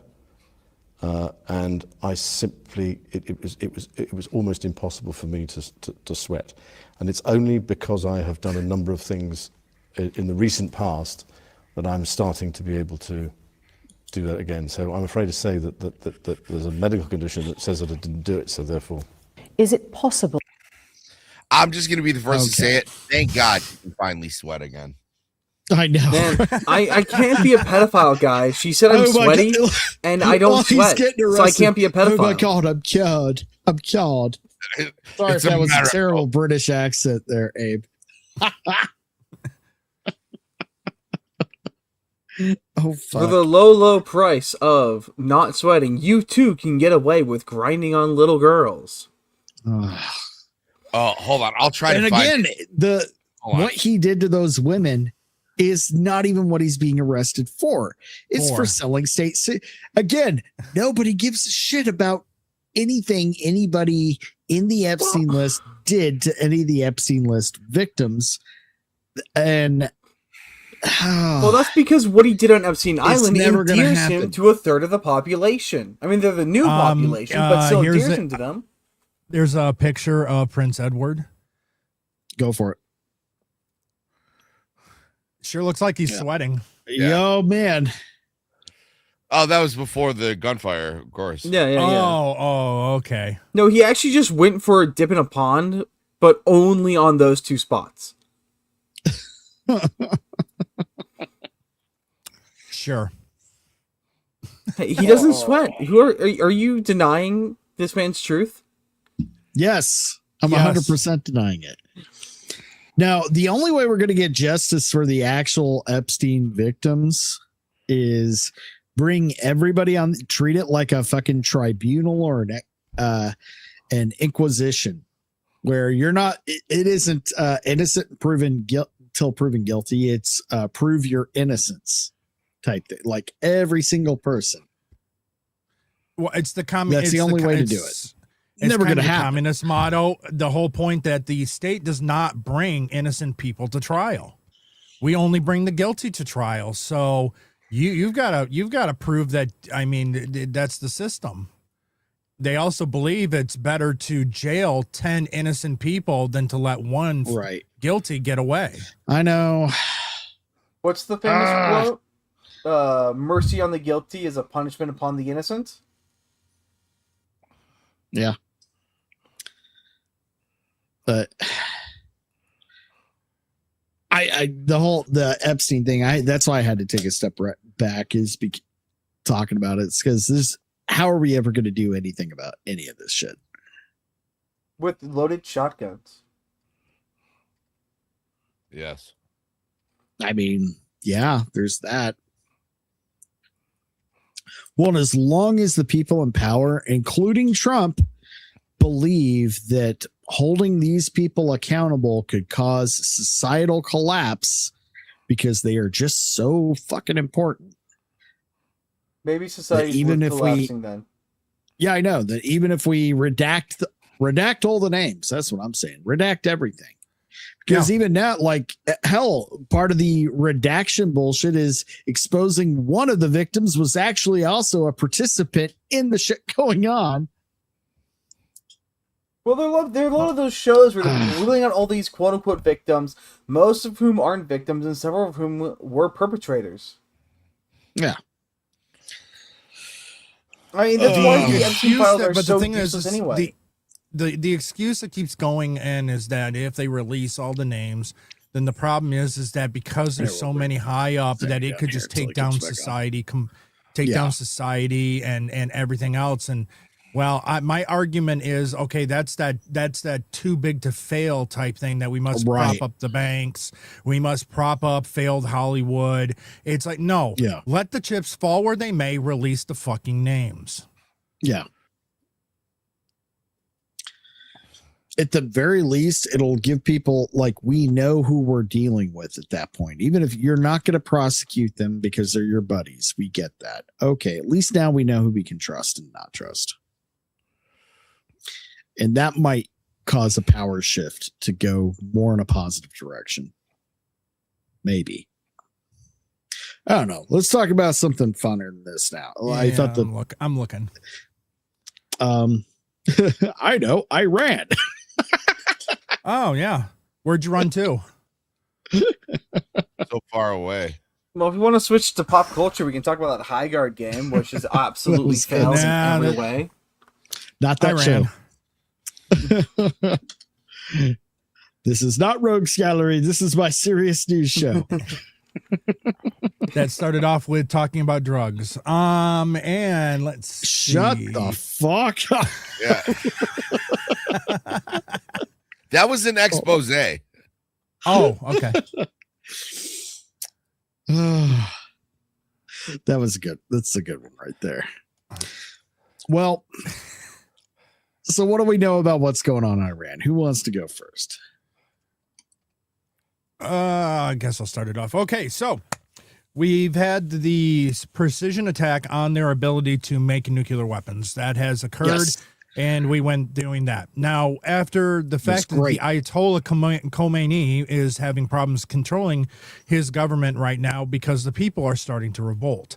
There have been citizens on the streets that have been protesting against the ruling class, specifically the Ayatollah Khomeini. Now, with that said, a line was drawn in the sand that Trump said, you will not harm any of your citizens that are speaking up and protesting against you. However, we already have the reports. They are killing protesters. They are disappearing them. They are jailing them. They are killing them, which now 100%. Passes the red line. So there has been a buildup of military forces currently happening around Iran and carrier groups and whatnot. And there is a lot of rumblings that there believes that within now the next 48 hours, an attack is imminent. Right. And I was watching Tim Pool, and Lily Emmon, who is friends with the wife of a high-ranking naval official who had already had a deployment order going out next month in March to somewhere else, has been pulled without any explanation to he's been pulled out and is going to be deployed without any, again, no explanation. The only time, and my brother was in the Marines, and I know when they do that, that means shit is getting real. If they don't get no information, means you're not getting the information until you get there, which means something's about to pop off. Saw that happen several times. He'd be home. Like, yeah, I'm not going back until, tomorrow. He goes back, and then someone watched the news, and like within a few days, something crazy happens. Oh, and this is back then. So, want to hear Fetterman? Yeah, actually, Fetterman's winning me over. Dude, Fetterman's based at this point. Yeah, I think dude, that's very common with stroke victims when after and head injury. Like a lot of people can come back and it just kind of knocks out that, like they look at things differently after that, like more one way, kind of like right or wrong, gets rid of their filter. They don't stop to, well, what benefits this and that, the party line and this and that, or good Sam Kinison. Sam Kinison didn't become Sam Kinison until he had his accident and his injury. Before that, he was a very soft-spoken preacher. He came back, and then he becomes he's not a preacher anymore, becomes a comedian, and he's just like, women! Ah! My kind of guy. So, Kinison was a genius. Anyway, yeah, let's go ahead. I want to hear. So what you're trying to say is that Theo needs a stroke? Damn right. He'll become a preacher. Theo will have a stroke and go the opposite direction. Theo gets a stroke. He stops being a stand-up comedian, becomes a Catholic priest. Yep. I think clearly I was the only Democrat. Last year, like, why? How could you allow Iran to acquire a nuclear bomb? Now, people have always said that. Well, he actually did something to actually prevent Iran from doing that. No, pause it. His mistake is not saying people have always said that. He should have said, no, my party has always said that. Yes, 100%. Right, because that's been something that's the problem is they say people when you deviate from the hive mind bullshit. That's when they start to, which it's easily fact checked that every single one of these, just like how Democrats were hard on immigration until Trump came into office. They had no problem with kids in cages or anything like that. It was like Obama's the one, the deporter in chief. Right. Well, and it was also selective, and they were doing things. They were still moving toward the silent goal. Yes, but I'm saying they don't give a shit what it is. They will change because the tribalism has gotten so bad. Right. They're the first people. Like the Epstein files is a great. I know we just got off that topic, but they were the ones release the files, and then when someone like that, or when someone big gets named in their party, they're like, well, the Epstein files. Trump already said it was bullshit. Like it really doesn't matter. And it was like, but he's in it a lot. And it's like, no, you can't play it. Either it matters or it does. So, like with the border, Republicans said it was a crisis. Democrats said it was no problem at all. Normal people look at it and go, well, I don't know if it's a crisis, but it's definitely not no problem at all. But they will stand and tell you to your face that it's no problem at all, even though there's a ton of problems, just because the other party said it. So, like, I would love to see from modern Democrats who actually want to make change, call out their people and go, like, no, even my party said, not people.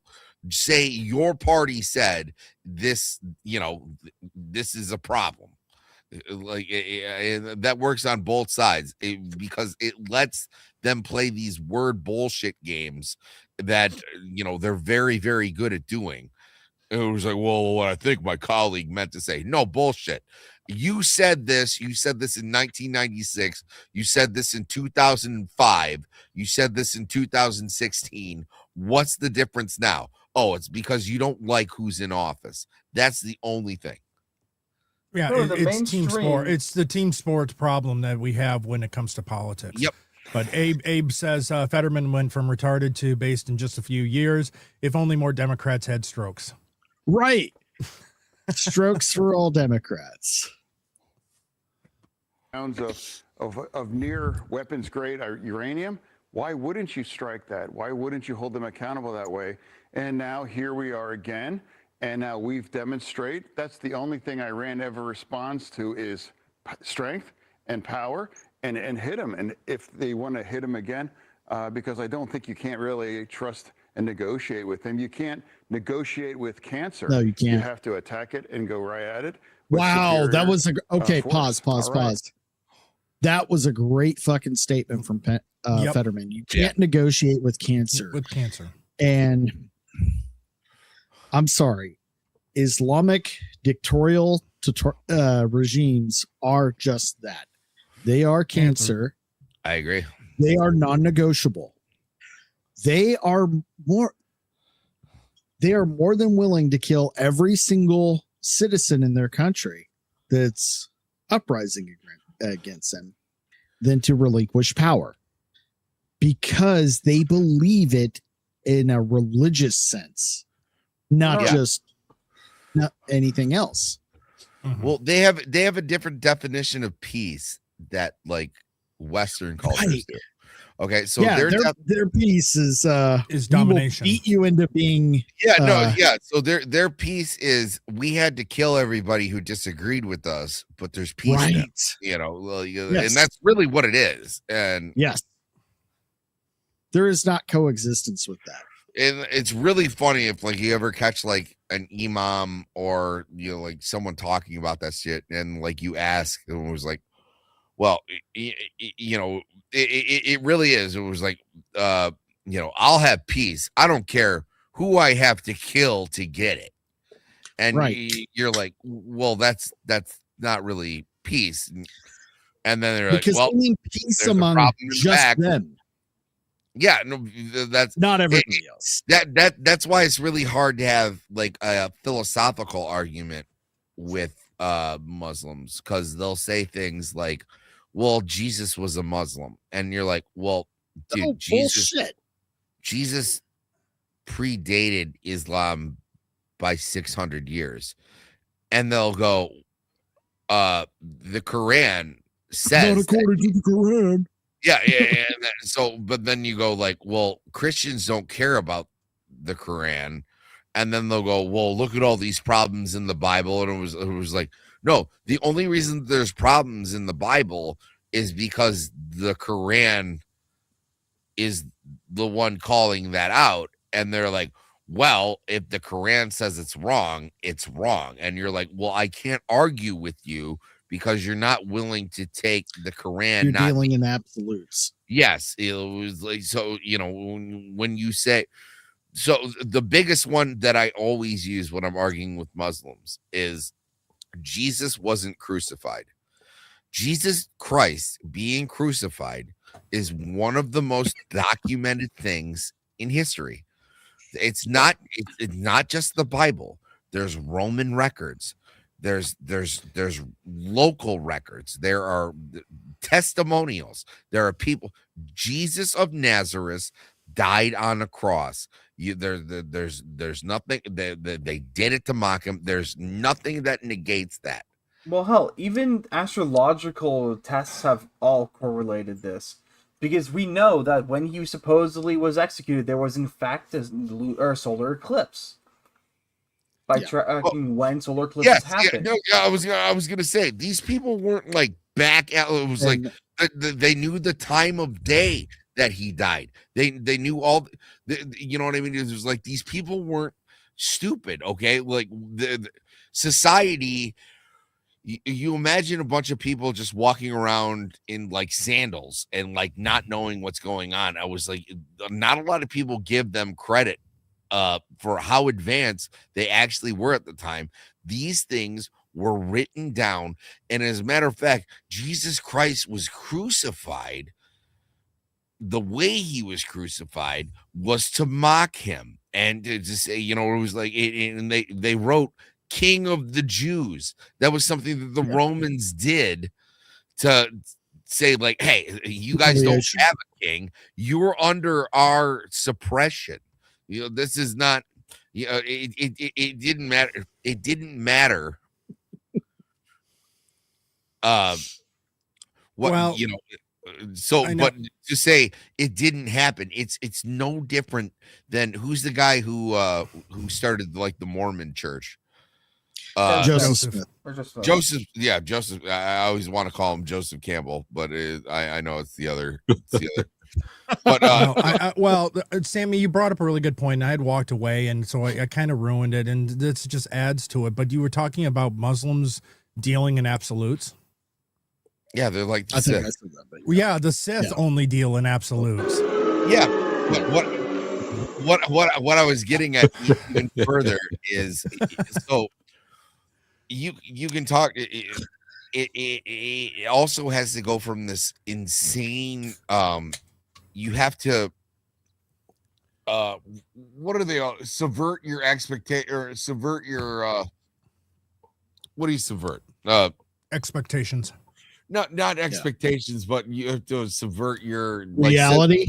Yes. Morality, truth. Yeah, you have to subvert your reality. Yeah. So we were like, oh no, actually, you know what? The Israelites did show up in Utah, and then you get to some real actual like correlations where like, oh, Joseph Smith, I found these tablets from God.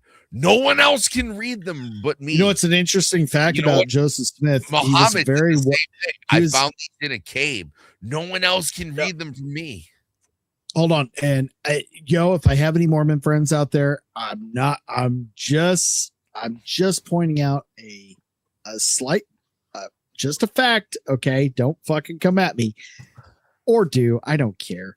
But the fact is, Joseph Smith was a very well-read individual. He studied. He was not a dumb person at all. He was very intellectual, and he did read the Quran.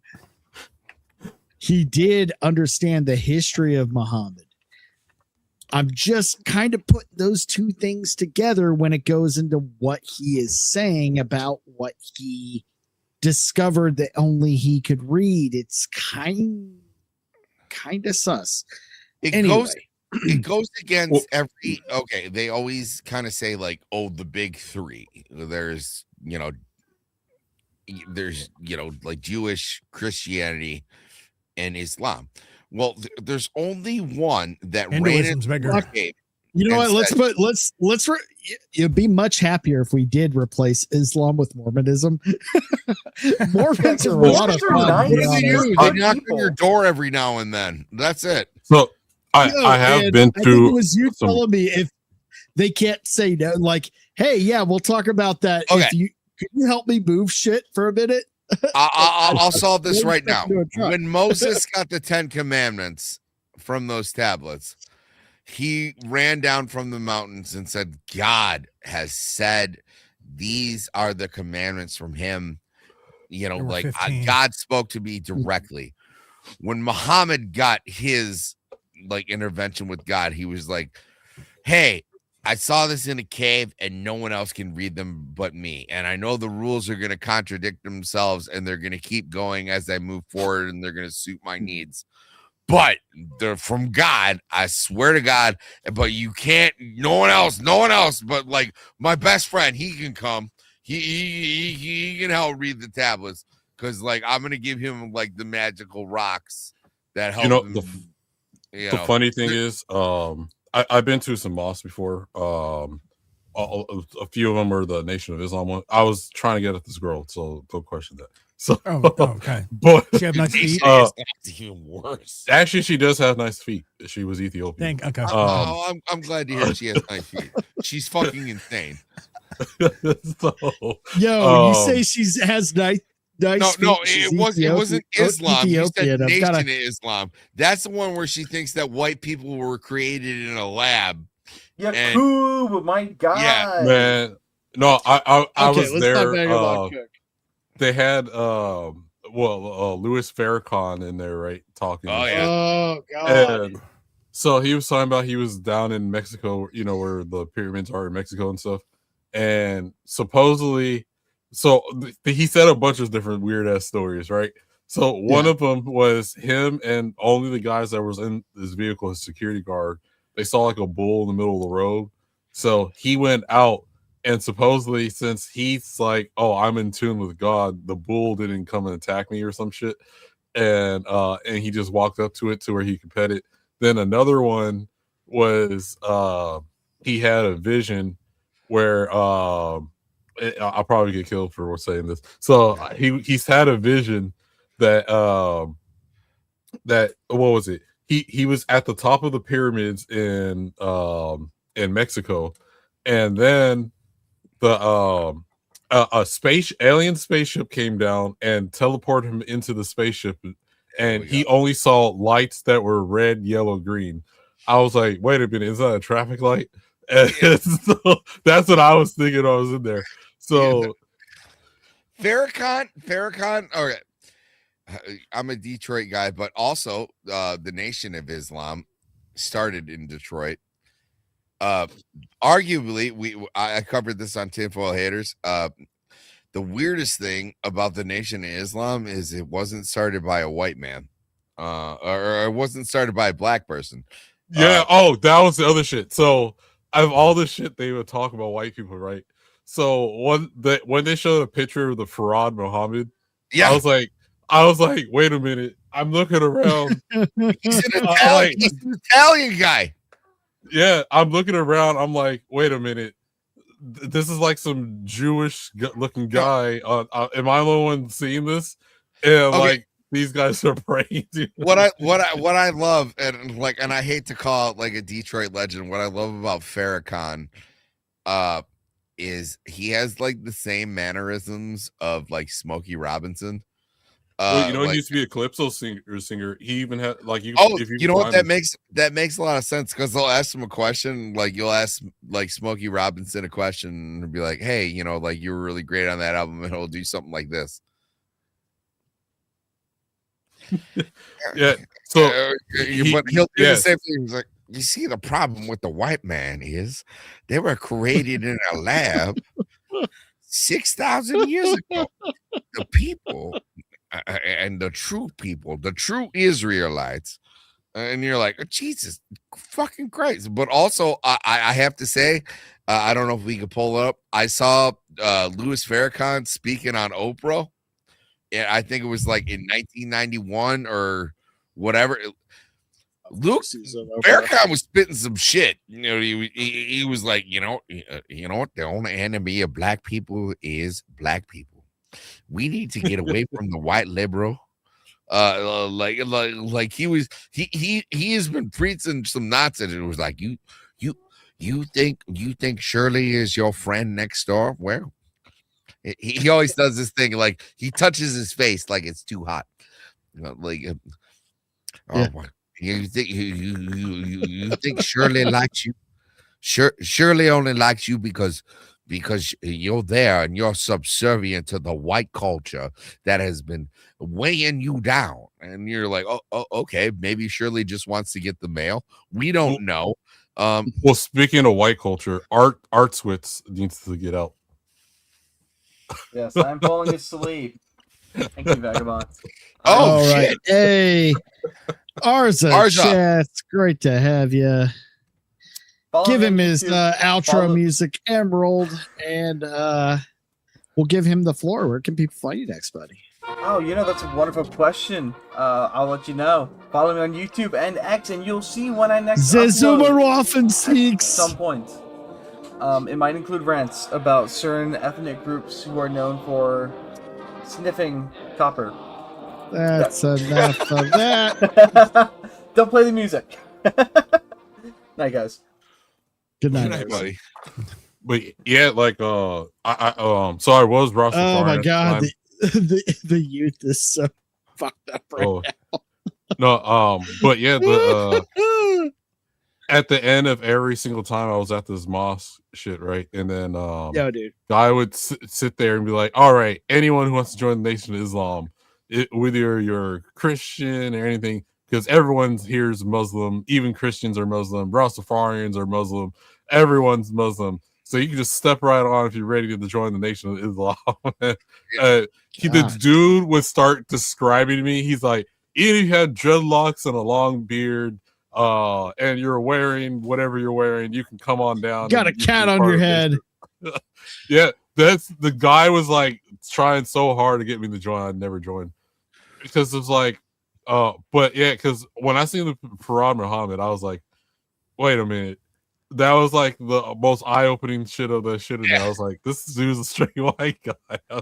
I was like, it wasn't even like a black guy that was like super mixed and like black features. He's a white guy. Yeah, I think he's a Jewish guy. You know what? I mean, you want to get into that talk? Yeah, I super believe that he was a Jewish guy. I also think that it was one of those things since you started it in Detroit, it went off the fucking rails. And then like it turned into this other thing because like it also gets like Scientology shit into it as well.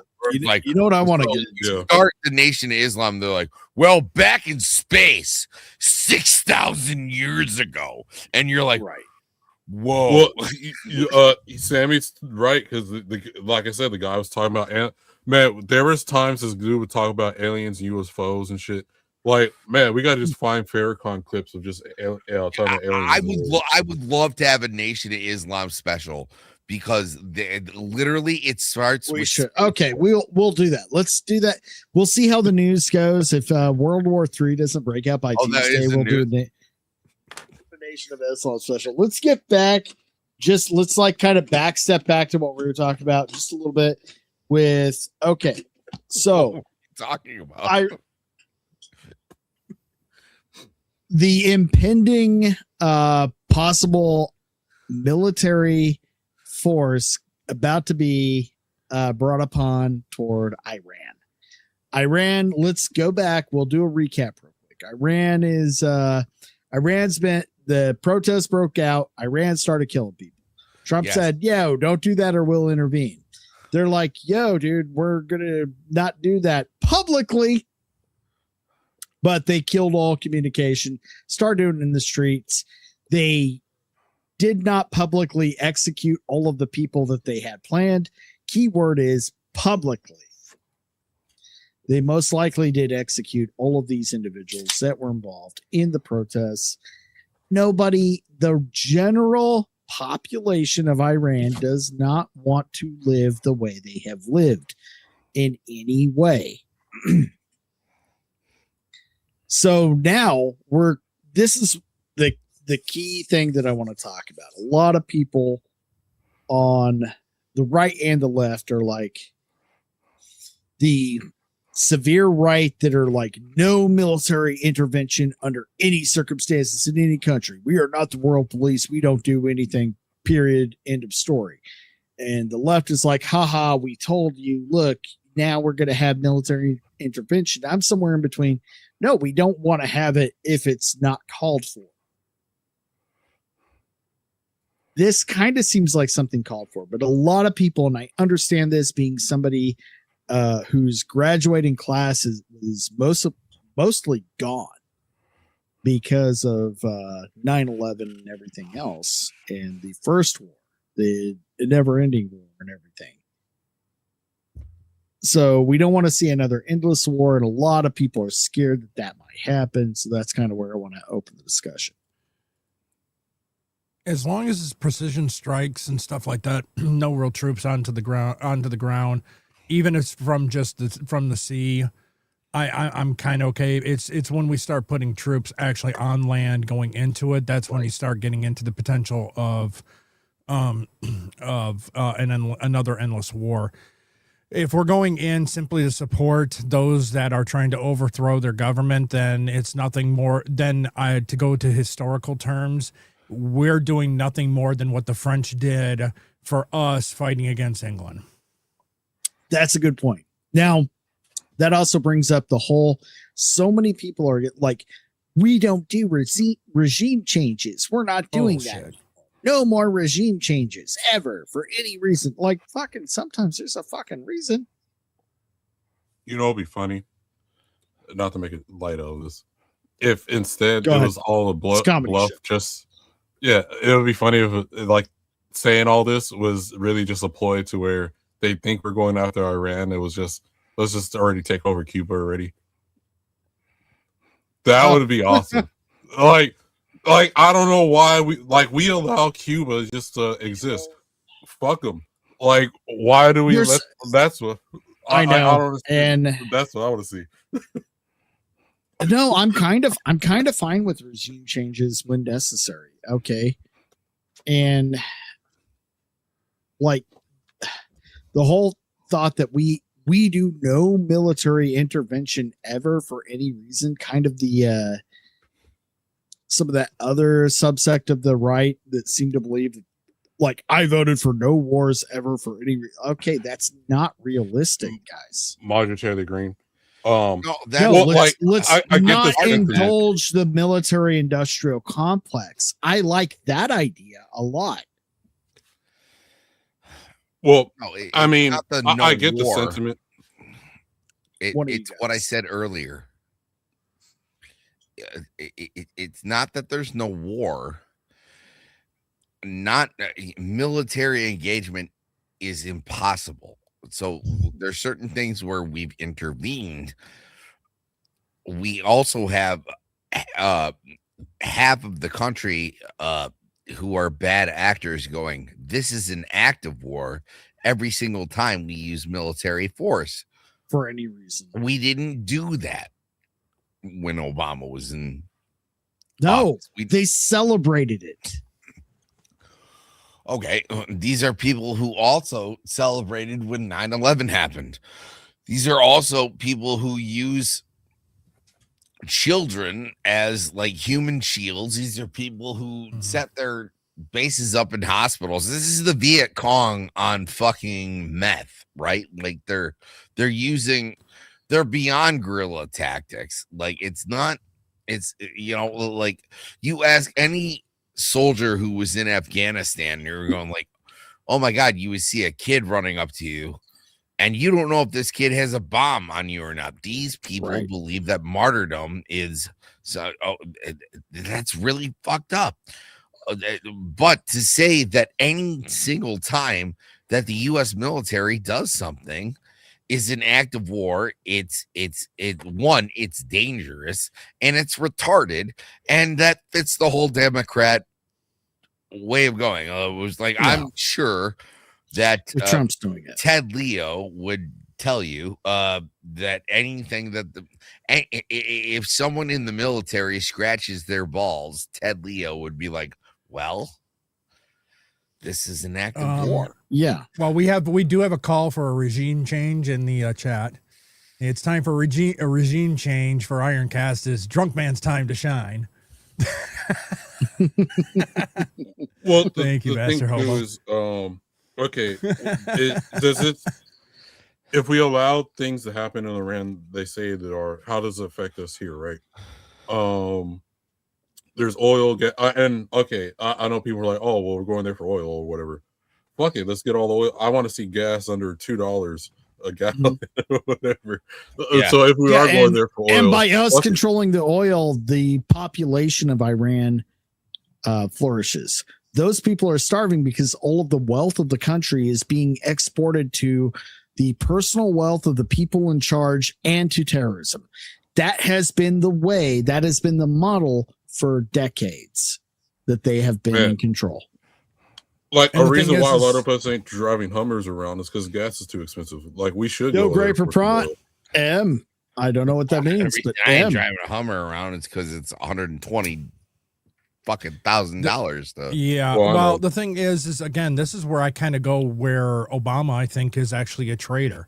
The fact of the ballots of cash, the trades of the hostages he did, the way he did it. Right. There are so many things that the Democrats have done in favor of the Ayatollah.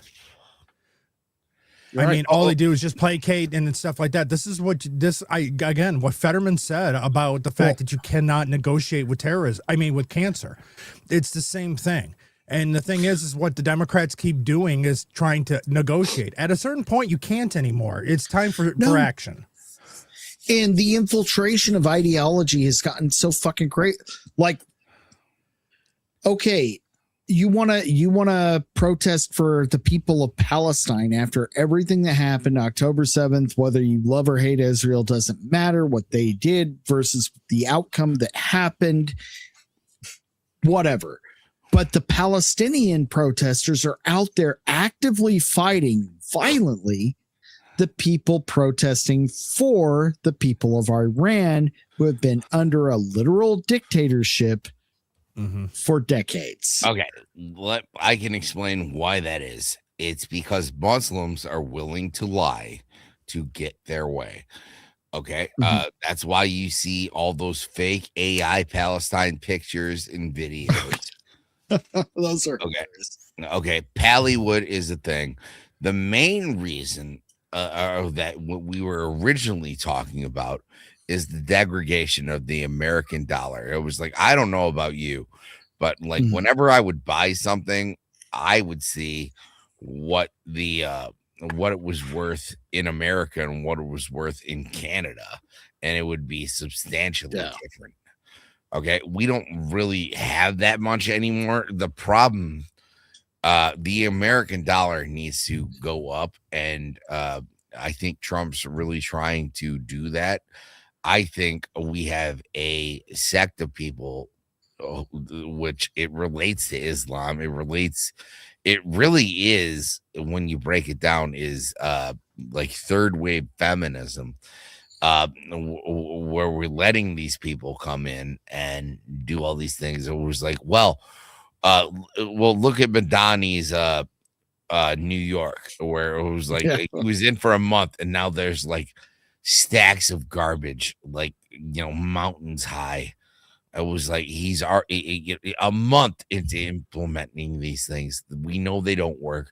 We have a sect of the left that truly believe in this ideology, have infiltrated not only education, but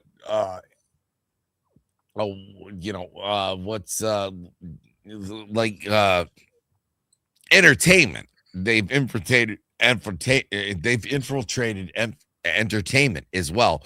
So like you have this whole thing where the entire media is going on this one ideology, right? And you have the rest of the people just trying to hold on. I'm talking to centrists too. Well, and because it's a victim versus oppressor ideology, and it doesn't matter if the victim might also be the oppressor. It has to do with other criteria. Well, that's why I thought the 2024 election was so important, where the biggest critique I had on the Republican Party is the second they said, hey, that's racist or that's something phobic, they would spend the rest of their time talking about how they weren't this. 2024 was the first time where we were like, and like, hey, you can call me racist, but don't call me a liar. Okay, like here's what the stats are. Here's what's happening. We have per capita. Yeah, no, you know what? I don't even have to get into per capita. I'll solve it without per capita, because a lot of people say like, hey, per capita is a myth. It's not. It's just looking at numbers. But if you look at ICE in every city they've gone in, besides major Democrat cities, where, you know, they said, hey, why these government officials are trying to like do their jobs, you know, be a retard and like stand in front of them and go, you know, hold your phone out and be like, how do you sleep at night? How do you sleep at? And then but you know, in cities where they don't do that, crime's gone down 20%. Yeah, immediately. Can't argue. Can't argue with 20%. Like, and Sammy, that we'll have to bring that up next show. You guys saw the gay Hispanic ICE agent reprimanding that woman in her vehicle. Oh, honey, I know you don't care about what you look like. We gotta fuck it. We're talking about Iran, but now we might as well bring that up because we only got 2 minutes to show left. Well, real briefly, there is a little bit of news of what the Florida legislative just did. Are you sure? Are you sure?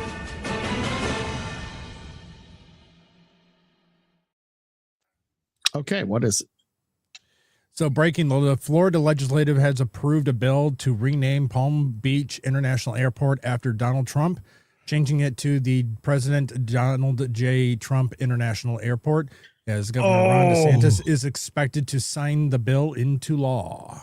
Oh, fuck. Oh, dude. Oh, God. We got that before Grand Theft Auto 6. Yep. Okay. The other thing to add to, a lot of these guys, the reason why we do need to secure our border is it's not just people from South America coming down across the border. We saw there's a lot of Chinese across the border. They've been buying all the ports and everything. then there's a lot of Muslims trying to cross the border from down south too. It's so these guys are infiltrating the United States. We like to imagine it or not. Like I've been to a town in Tijuana, Mexico, where I didn't even see Mexicans. I just saw nothing but Chinese, and they spoke Spanish and Mandarin, and that all thought I was a basketball player. So, you are LeBron James, huh? You are LeBron? While you're looking up your next thing, did anyone notice the fact that Arza still hasn't fixed his name since I changed it to Bunny? No, but I wish you didn't say that because he's not here anymore. He's not gonna know. Don't let him know. God, I can't find that fucking clip.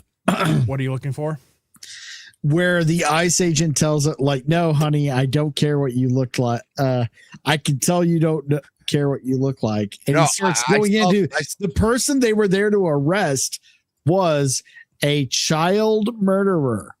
And and then he offender tells her that, and then the black lady was like, yeah, no, that's great.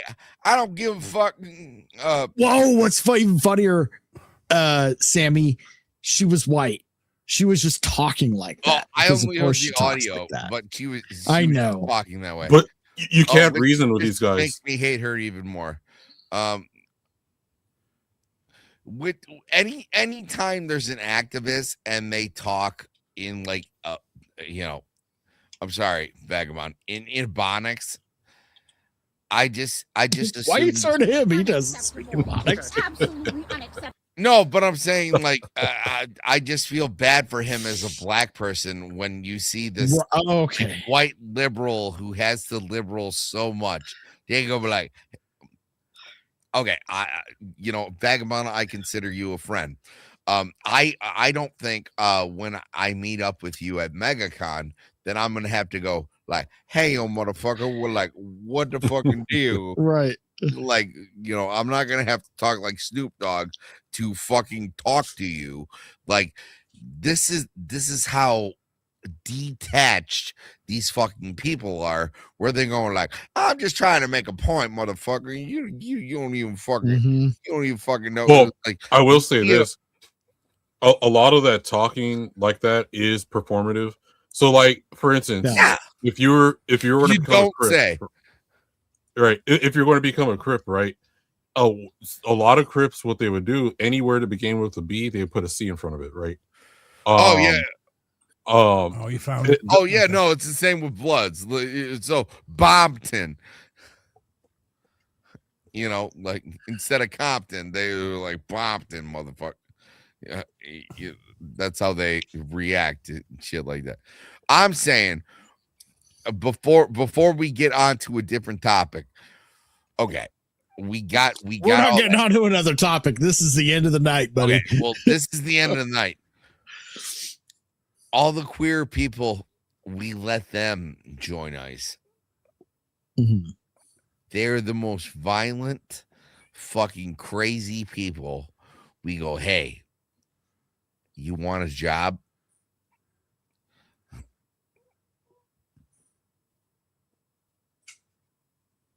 Yeah. Yo, and man, I know this is more of a rogues gallery topic, but I just finished Daredevil Born Again, and God, the cringe allegory for ICE is so unbearable. When Kingpin, who is clearly now an allegory for Trump, who at the time this was written, they were trying to say like, well, he's weak among his wife. The same people that say like, a woman should be more in charge of the household and all this. They're trying to make him look very weak and be very much an allegory for Trump. But when he goes in and recruits the anti-vigilante task force, which made no sense in the story, by the way, because they were going after a serial killer, not a vigilante. And he's like fucking gearing them up and giving like no more cameras, no more rules. It's like, oh my God, that's so on the nose. Well, because we're dealing with people that care about feelings over facts. So you could say okay, even the Epstein files, right?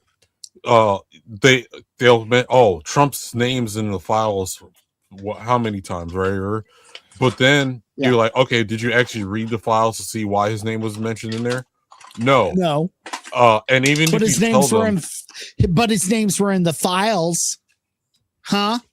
That's it. I told you it's contradictory. They will use that until, and then they go, well, Bill Clinton's in there, and they're like, we shouldn't talk about those. Oh, hey. There's a reason. There's a reason don't know that why. the Epstein files were out, and we didn't talk about them for 4 years during the Biden. They're all selective. That's what it is. It's incredibly selective because it's like, fucking Bill Clinton, George Clooney, Bill Gates, all of them. And when you mention that to them, they're like, well, hold on, names in the file doesn't mean guilt, but Donald Trump, his names were in the file 6 million times. I already okay. If any of you idiots are still worried about it, he was mentioned so many times because Epstein was a fucking Democrat. Yeah. Okay.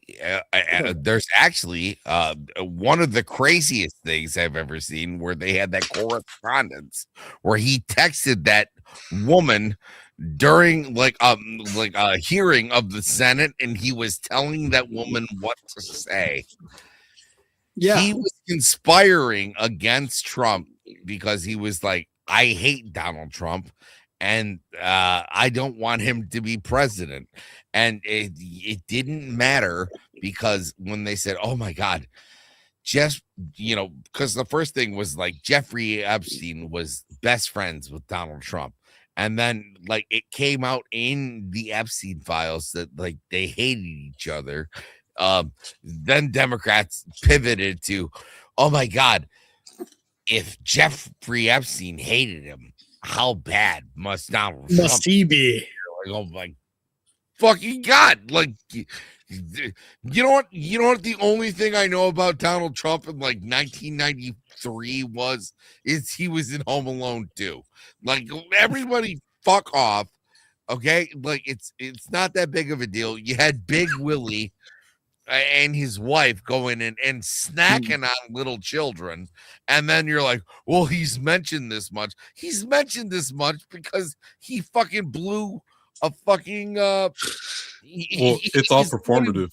The FBI called and he said, thank God. Ordering cheese pizza and hot dogs, which are code word that are registered on the FBI list of code words. I don't know what beef jerky means. Okay, there's so many people saying all these code words, and you know what Trump's thing was? Fuck this guy. Don't let him hang out on my property anymore. And they're like, he's kind of gross. I don't want anything to do with him anymore. Yeah. Never let him near Mar-a-Lago. All 7 swing states. All right. Let's close on this glorious fucking individual right here. Make sure I got the volume up all the way. Yes. Okay, here we go. This isn't a good look for you. You think I care about my look? No, no, trust me. When you guys it is evident by how you look, you don't care. We get that. Trust me. It is evident that you do not care. Guy. Yes, he is a gay Hispanic man, and my God, hey, I say gay Hispanic ice agent. Camera off if you ever want to come on the show. Yeah. Seriously. Not watching this, but I give you an open invitation anytime. Also, gay Hispanic guy versus black guy is one of the best. Oh man, they're I was at a dinner with my wife one time, and there was a gay guy talking to a black woman, and I was like, hey, be quiet. And then the gay guy went, you know what? And I was like, this is what I've been waiting for. And I was like, whatever follows, you know what? it's gonna be like the most insane shit. You're like, Right. I don't give a fuck if you fuck LD, and I'm gonna fuck you. Like, and it was beautiful, and we sat there, and then we got married, and because I was just saying that sometimes social interactions are fucking insane, and gay ICE agent versus brainwashed black woman. This is white no, woman, white woman. Oh damn! No, she's white. You can see the hand. Look at the mirror. You can see the hand. It's white. No, they've already doxed. They've already doxed her 100%. I hate. She put this on her TikTok, dude. Her personal TikTok. No, she's a typical large liberal white woman that speaks with urban dialect to cope with her own white guilt. All right, let's get back to it. No, trust me. When you guys it are- is evident by how you look, you don't care. We get that. Trust me. No, that's what I'm saying. I'm just saying this, trying to be a social warrior. If you actually cared, you probably would care about the child who got raped and also the person who got murdered by the person that we were looking for. But see, A rapist, a child rapist and murderer who they are going after while she is following their car. Just to nail that in. you don't care. No, I don't care because you guys Thank tried. you. You just tried to detain legal immigrants. This isn't a good look for you. And her I don't care because you just tried to detain legal immigrants. They're going on the talking points, on the emotion, not on what's actually going on. They're conducting a very lawful, very essential operation to take out a very dangerous person that does not belong in the fucking community, period, fucking end of story. And this bitch, she openly admits it. No, I don't care. Okay. Yep. We'll go back to that real quick. You just tried to detain legal. No, I don't care because you guys. See, you don't care. No, I don't care because you guys tried. You just tried to detain legal immigrants. All right. Before you started again. So, well, no. Real quickly, another breaking news. This one we don't need the stinger for, but this is quite humorous. Real quick, the president of FIFA just wore a President Donald Trump USA hat to the Trump's Board of Peace meeting. Dude, the whole world has become like. Yeah, it's almost like the world falls apart when you let people do whatever they want. Right. And you import people that actively hate you into your communities and only give them special treatment and free shit. Hey, kind of like that's not a good idea. I got something real quick to share to add to this. Communities. In the same German town where they kicked a bunch of shit up during like the Christmas store. Hold on, Sammy. Yeah, but this will be real quick. We'll give it a good laugh. Look, this one's got to catch up to the rest of them. Got his sign ready already. Look. Another privileged ass white man. Look, another privileged ass white man who wants illegal, especially illegal criminals in the country. Oh, look at the ponytail. What, no man bun? Didn't have time to put your hair up, sweetie? Loser! I fucking love her. Fucking love her. Oh man. Well, the funny thing is, I would run across in the wild some white folks that think just automatically because I'm black, I agree with their position because they were leftists. Yeah, it's the biggest bigotry and just assuming people's political views based on race. Oh man, I thought I had it.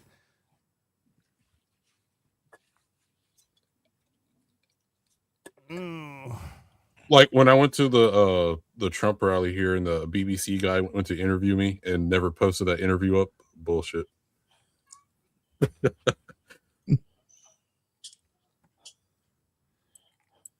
You're right, Iron. Yeah, my dog is crying. We're gonna go ahead now to wrap it up. I think he needs to go out, and we are about 15 minutes over, so we're gonna go ahead and do some outros here. We'll start down the bottom. First, last one in, first one out. Vagabond, where can people find you next, bud? I will later this weekend on Sunday on my channel. I swear it's not hentai. For us to be degenerates, so come join there, where I discuss a weird anime and scare with my panel and some of my Gooner chat and some weird obscure anime. And then probably next Wednesday I'll start the first solo I swear it's not hentai stream at midnight my time. Nice. And Sammy, are you still with us, bud? Yeah. All right, awesome. Where can people find you next, dude? Well, I was hoping to get Cavecast back running. Unfortunately, it has to be another week. My sister had to go and be born like an asshole. So it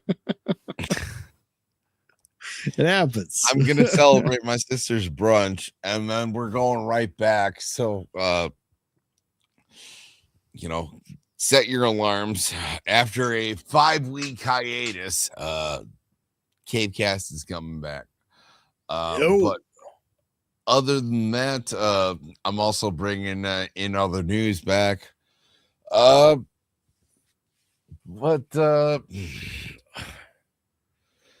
just go where the wind takes me and be on my friend's shows. But that's where it's going. Dope, dude. Hey, man, I know how it goes. Shit happens, and it takes a while to get back into the swing of things. So I've been there. I'm there right now.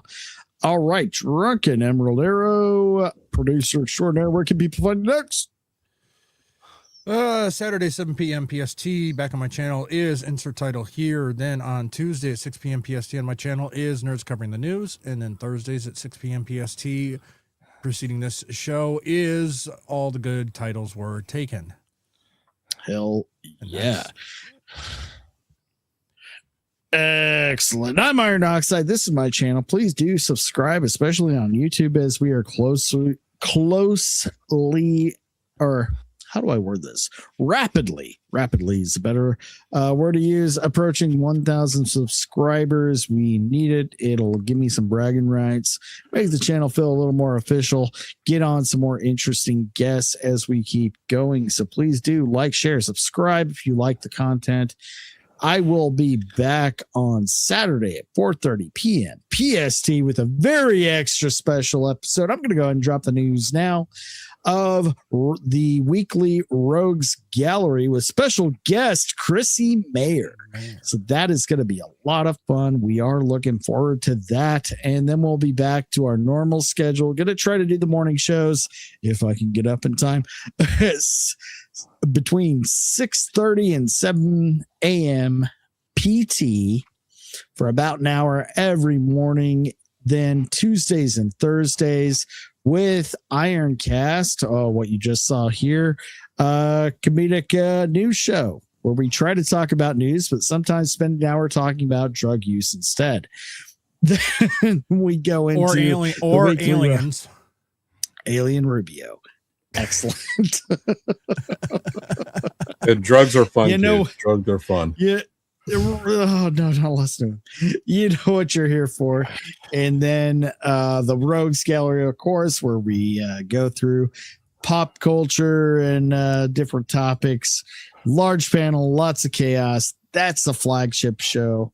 And that's about it. So we'll see everybody back Saturday for the special show, and then we'll keep it pushing. So it's been real. It's been fun, but it hasn't been real fun. And we'll see you again next time. Bye-bye.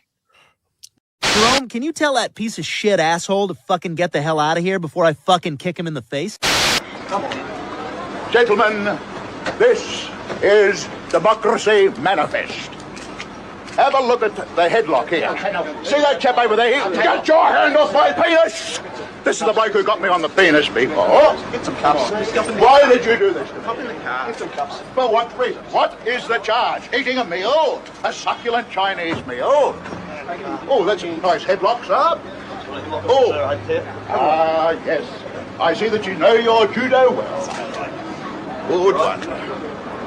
And you, sir, are you waiting to receive my limp penis? Now, get your hands off there. Ta-ta and farewell. I love you. Fuck off.